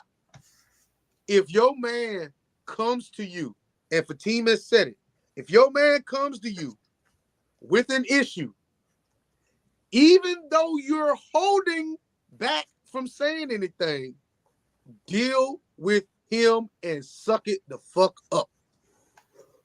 Just deal with that. But y'all can't do that. If I sit here and say, baby, I did the laundry. I had to pick up all your clothes on the side of the laundry basket. Can you please put them in the basket? Do not tell me every single time that I missed the basket. Just say, okay, and let me have it. That's it. That's it. And Bree Roselle, you said a mouthful. She said that requires self-awareness. That's right. Sometimes you got to look yourself in the mirror, always looking out at the other person. You need to look at yourself. She says, I've sat down and asked my loved ones to tell me what their problems are with me, what irks them, and things I need to change or work on, and agree not to respond. I have to take that shit on the chin silently. And what she's saying, it comes a time to hear it, self-reflect, and then if you need to have a further conversation, you can, but there needs to be some self-reflection. And sometimes you can't fix the problem because you know what? You're not listening. You hearing the person ready to make your response. And don't act like y'all haven't been there before, because we. That's not the issue tonight. That's not the issue tonight. It's about for the men. I'm just saying, we've all been there. That's just like y'all coming down on Nicole. We've all been there. I'm coming down on Nicole because because you again. I'm coming down on all the women in the chat. That is not. This is one of the first comments here. One of the first. I didn't see all the comments that finally talked about self-reflection. Listen to this. What the brother said and said. You know what? Let me look at me for a second. Let me listen and say maybe I need to be quiet for a moment to self-reflect to see if there is something wrong that I can correct. I didn't see that much from nobody here tonight. But see, Veronica, you just did what Fatima was talking about. You was just listening for a response. You didn't say you was doing 4 different things, so I know you weren't really listening to what we was talking about. I'm gonna just hush my mouth and sip my tea, even though it's not water. listen. Even though it's water. I'm sipping iced tea. Our show tonight, because I even said it. That's why I let you go first, Fatima. You went next, Victor, because I really wasn't even going to say anything about this topic. I was going to but I said at the beginning of the show, I've been there. I know I didn't do things that I was supposed to do in a relationship. I know this, and I can honestly say that. And I said at the beginning, a lot of times we expect a man to look at our feelings first before they look at theirs. Did I not say that at the beginning of the show? Yeah, you did. Veronica, what you did tonight, this is just constructive criticism. You did well tonight, but you did fall back into some of those stereotypes that women do, just like sometimes me and Victor fall into the stereotypes that men do. But you didn't do bad, but you fell into it. It's the reality of the mindset that some of us are set in our ways. Like you said, in your past relationships, now who you are, you're growing. That's what life is. But it still takes self-reflection. For you to get where you at today, it took what? Self-reflection, experience, and bringing some type of wisdom to the conversation. And what I'm saying you did good, but you did also fall into some of those categories that we're talking about. I challenge the women in here, and that's why I said I give it to Bree, because Bree is the one that said, wait a minute, let me say, this is how I do it. And not to say one size fits all, but this is one of the first comments to say self-reflection. Maybe there is some of the issues that I'm doing that maybe I need to correct. But if you don't self-reflect and listen and counter all the damn time, then you can't get anywhere of solving the issue. And then you cause other people to shut down. And then there is no communication, lack of communication. And then you go to what the brother finally said, wind up stepping out. Well, let's make it clear. I fell in the category because you posed the question out there. That's why I answered the question the way you presented the question. Let's be clear. No accountability whatsoever. You just proved it again. No accountability. Well, you know what? Let me give myself a bell. I fell in the category again. Thank you, Victor. Thank you so much. No, like, what? Fatih, I'll ask you this. Imagine on her women's show, 4 or 5 women on the show, and that letter was wrote. What you think would have happened? Well, you know what? It's interesting because the last show that they did, and I'm not going to just pull people out, but I was a little surprised that there was a little bit more responsibility and accountability in their conversation. But with a man writing this letter to answer your question, I think it would have turned into their feelings and not dealing with what the man was saying. Yeah, and I agree with that. It would have. And then that means you never listen and address the problem or the issue that was at hand. But yeah, it would have went that way because the first thing would have been said, well, what about the women that does this and the women that does that and they take this from the men and they do this? And yeah, it definitely would have went that way. We all know that it's an all-female show. I mean, yeah. Look what Terrence put out a question in the chat. How many women agree with what Bree said? Casey came back and said, I do. I'm waiting for the other women to respond. I want to see. I mean, great question, Terrence. How many women agree with what Bree said? Because again, I can't answer that. I'll let y'all answer it and let's see what your responses are. I answered it. I know I'm not getting on you, Veronica. I'm talking to people in the chat. I'm talking about the people in the chat. Because like I said, you did well tonight, and you did well. Again, there's certain things that there's a growth process. And again, I'm telling you, it's very hard to zero in for women to zero in on what men bring up and men issues. It's very hard because sometimes y'all are just not conditioned to deal with that because you're more in attack mode or you've been hurt to the point that you don't want to give the benefit of the doubt. So that's it. That's what I'm saying. And Lisa Smith said, I agree. Lisa Smith said, I agree. And that's where a lot of these comments are coming from. They're coming from a hurt place. Like a lot of people have been hurt within relationships, and then they're not ready for a healthy relationship. Then I can't say. See, that's where I'm gonna disagree with you on when you say they're not ready, because I think all of us are ready for a healthy relationship. I don't want to overtalk myself. Sometimes. Walking that pasture, I'm about to walk. You about to walk in that cow manure. But I'm gonna say this. I will say this. I have never been happy when I was looking for something. That's just me. The things that's kind of just organically happened, whether I was ready or not, to me felt better than me actually actively trying to find somebody. That's just me. And I'm not the measuring stick. That's just how I feel.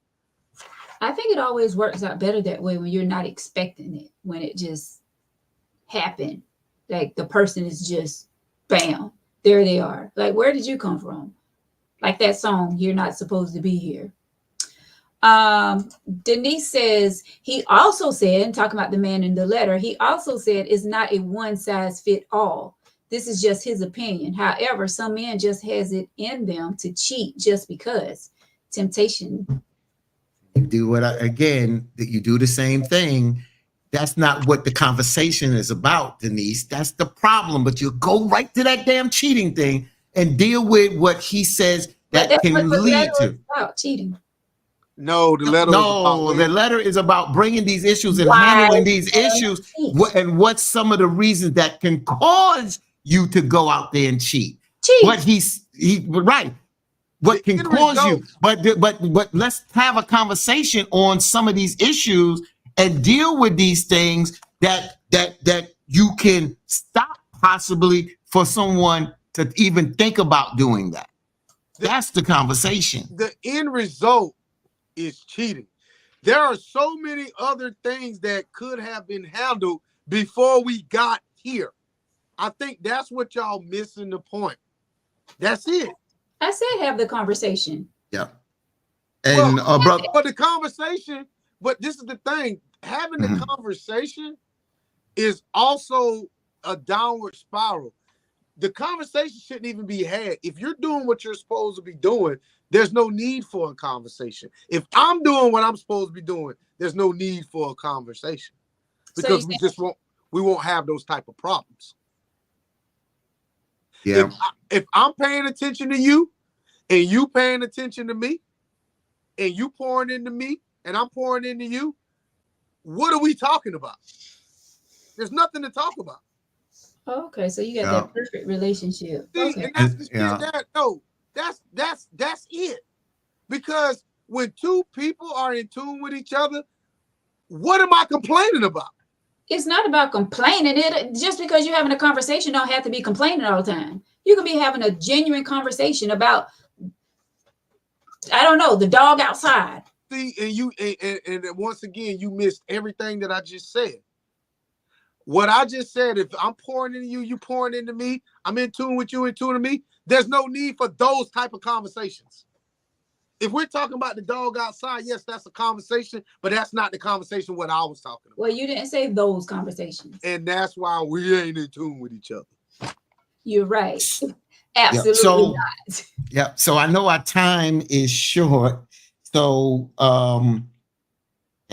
Tyrone's made a statement. And now it went away. Let me get to it.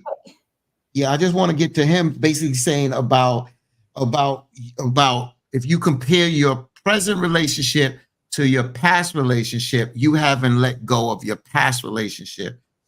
I think that if you're looking for the identical person from your past relationship, then maybe you haven't moved on. The reason why, Tyrone, I disagree with that is because what we do in life, the same thing with jobs or any experience, when you have something that is good, Dr. King talked about this. You take the good and you leave the bad, bro. So don't tell me you don't use a measuring rod to your past relationship. No, I don't want the person to be the identical, but I'm not going to deal with a toxic person because I let go. Look, again, I could have had a good past relationship. My wife passed. There's a lot of good things that she left. I'm not looking for the identical person, but there's certain things and characteristics that I'm looking for in the next wife that is just a foundation with me, bro. That's a foundation with me. So I'm not going to sit here and say I'm stuck in the past because I'm bringing good qualities from that relationship. You learn about yourself and you learn about other people. There is no way that you're stuck because you learn from your past relationships. No. Yeah, but I don't think Tyrone was talking about like when it comes from a toxic place. Of course, you're going to be looking for those. I dealt with what he read. He said if you he wrote that if you compare your present to your past, then you're stuck in your past. I dealt with what he said, and that's why I disagree. If you know that your previous man or woman was a drunk and you didn't want that, and now you notice that your new person is drinking and carrying on and falling out and having too many drinks, of course you're going to compare that, like, oh no, I'm not going to go back down this road again. I just went through it. Yeah, you comparing. That's toxic stuff. Yeah, but you compare the good stuff too. Yeah, I want this type of woman. I want this trustworthy woman. I want the woman who could, do A, B, C. There's certain things that, for me, I'm not looking for a Hanifa clone, but there's certain things that I look for when I got her, and it was enhanced before who she was. But I love those good things and good qualities. We have expectations and qualifications that we looking for in a person. And there's certain things that we look for, and sometimes they come from our past relationship. So Tyrone says preference is different from comparison. In certain things, I think you're right, but what we're talking about, I don't agree with you. But I get what he's saying. Trust me, Tyrone, I get what you're saying. But what we're talking about is the same thing. Preference and comparison is the same thing. But I get, bro, I swear to God, I get it. I get it.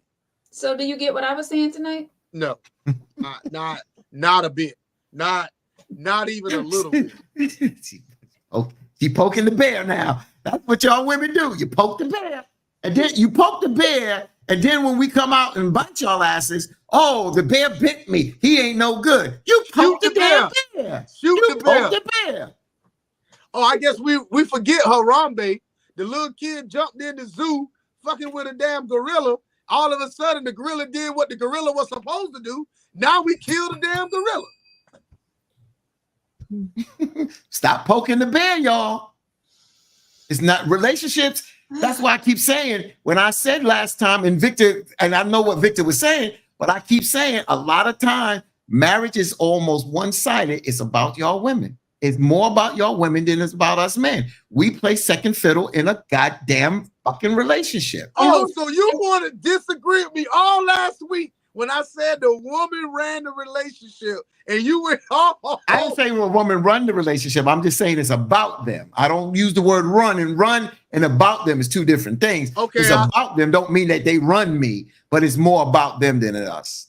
We're second fiddle. That's why I said in marriage, it's not about us. It's about y'all. But y'all, that's the mindset of how y'all approach relationships and marriage. And that's how y'all made it as men. That's how our daddies made it. Our daddies was the ones that we're daddy's little girls. They do this for us. Oh, my dad.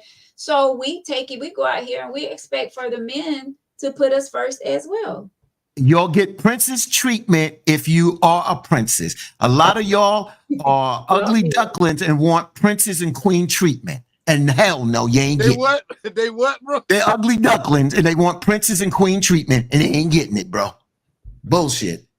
If you're a princess, you get princess and queen treatment. But if you're ugly duckling, man, shoot, get on out of here.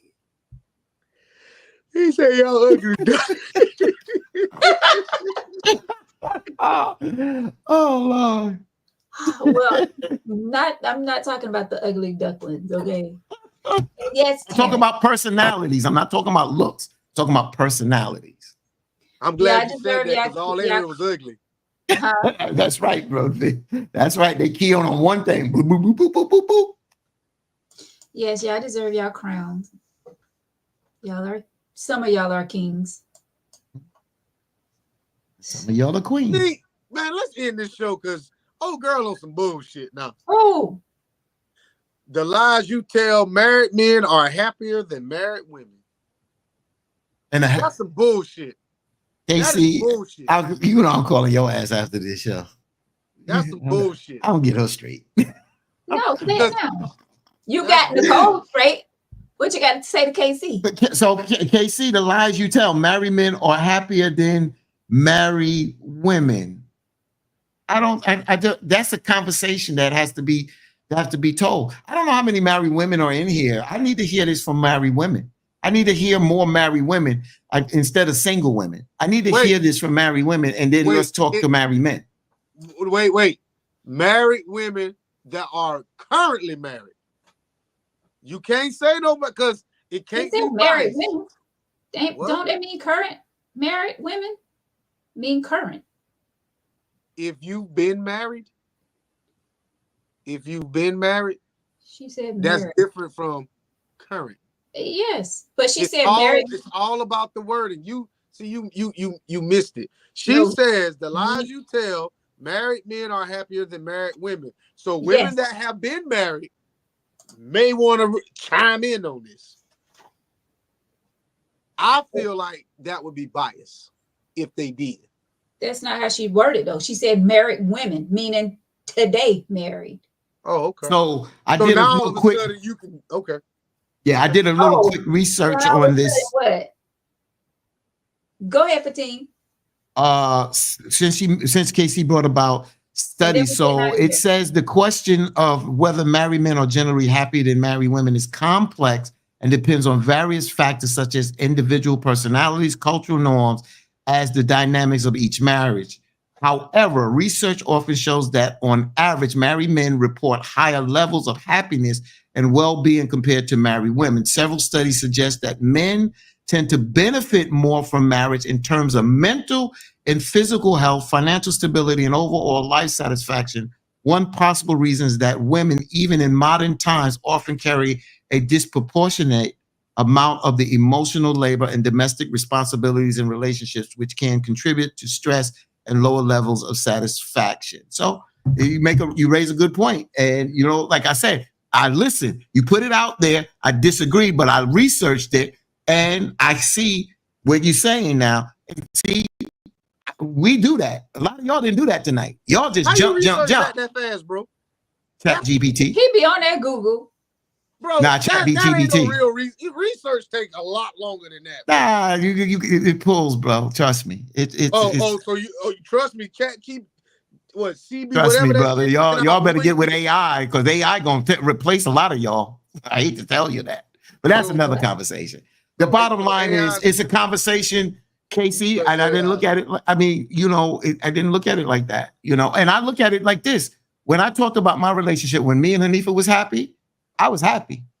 I was happy. You know what I'm saying? And I didn't really complain about things, you know. Right, but then there was certain things that I did complain about, which kind of opened the door for other little things to creep in. And when you bring up these conversations, because when we had that bump in the road and we had that conversation, the bottom line is there was some self-reflection on her part as well as mine. And that's how you try to deal with those issues at hand. And sometimes it comes to the point where you hit that bump in the road and you have to deal with those issues and still can rectify and still move on with the relationship. Mm. Why wait to that? Why wait till it get to there? All righty. Time to me make some dinner.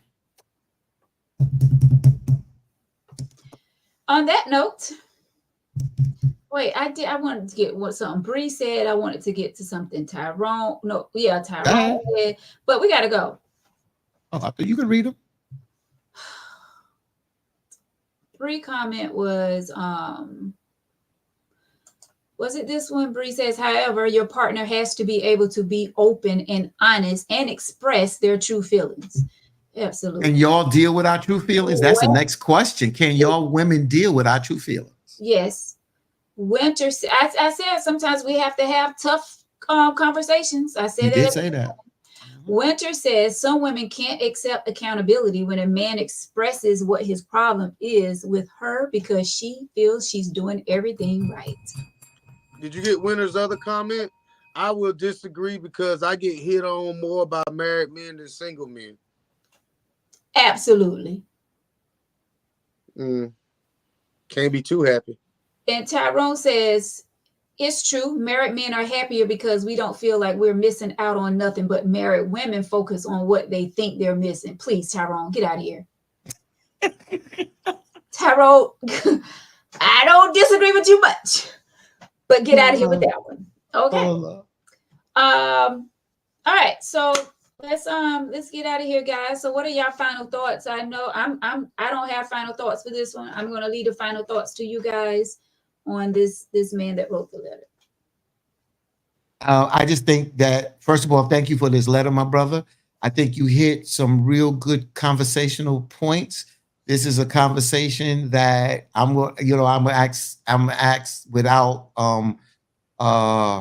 Veronica revealing who wrote this letter. I want to take this to some other platforms out here. This is a good conversation point to discuss here. And I think the way you wrote it, you didn't put in a lot of extra fluff. You didn't put a lot on that hot dog. You just put it out there of some of these issues out here. And I thank you for that.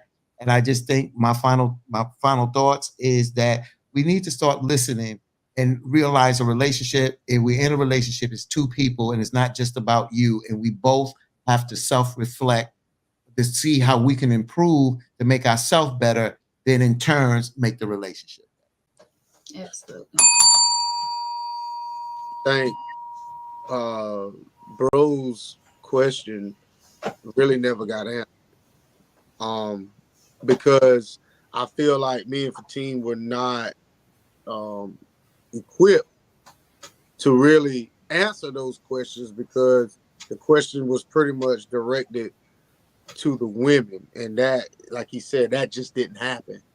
One thing I will say is that there are certain words that trigger certain people, and they're not going to ever focus in on the meat and potatoes of the message. They're just going to always focus on either the tail end or whenever that word was said. So I think possibly that this letter needs to be reread again and needs to come back when there's a little bit more feminine energy on here, so it can really be focused in on a little better, because this is definitely something that men deal with and just don't talk about.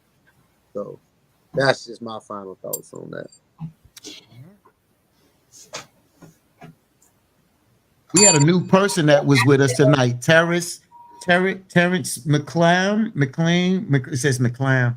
That this was great. My first time with you guys, but not my last. The panel was awesome. So thank you, Brother Terrence, for joining us tonight. Thank you, Terrence. Thank all of our people in the chat. I'm sorry, I don't want to be, but I did see a new person out there. Want to welcome them, but also thanking you all out there. But Veronica handles it. Any other special shout outs you want to give? I'm good. Make me a salad with some grilled chicken. Oh, that sounds good. Thank y'all so much for watching. We appreciate y'all so much. And I reached out to Victor and Fatim, and I was like, hey, I want to save this letter till we get a female on the show. I did say that, but they wanted to go ahead and have the letter tonight, but we definitely can revisit this letter when we have a female co-host, a female guest, and hopefully that'll be next week. So if we want to bring this letter back, we can. But it was a great topic tonight, and thank you, my brother, for writing this letter. We appreciate you, and we appreciate all of you out there who tune in tonight and who tune in each and every Tuesday. We appreciate y'all. If you would like to be a guest on the show, if you have a topic suggestion, if you want to write an email letter, tangyteaoflife@gmail.com. I'm the only one that sees the email letters. All the emails, I see them. I don't share the emails with my co-hosts until the night of the show. When I read the letter, that's the first time they're hearing the letters as well. We like it that way. Well, I do. I'm pretty sure they do as well. Ever since 2019, when I started the podcast, that's what I did. I kept the letters a secret until I read it over the airwaves. I say airwaves like I'm on the radio, but you know what I'm saying. And because I love to see their face expressions and stuff like that. So that's the main reason why they don't get to see the letters before the show. So if you would like to be a guest, tangyteaoflife@gmail.com. And like I said, if you have an email letter or just a topic suggestion, tangyteaoflife@gmail.com. Thank you so much for watching. We appreciate each and every one of you. Brother Fatim, all the way from WBLS radio station, New York. Appreciate you, my brother. Vic White. Am I looking at you? Yep. Vic White, thank you, my brother, for joining us. As always, appreciate you. And once again, all of you out there, thank you so much. Jewel, did you send stars? I can't see. Because it's coming up blank. I know she's sending them bells, though. But thank you so much to all of you for watching tonight. We appreciate y'all. Have a great weekend. Love upon one another. And enjoy this thing called life to the fullest. Until next time. Bye.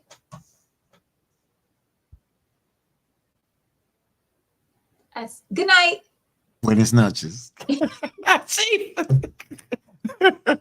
I listen.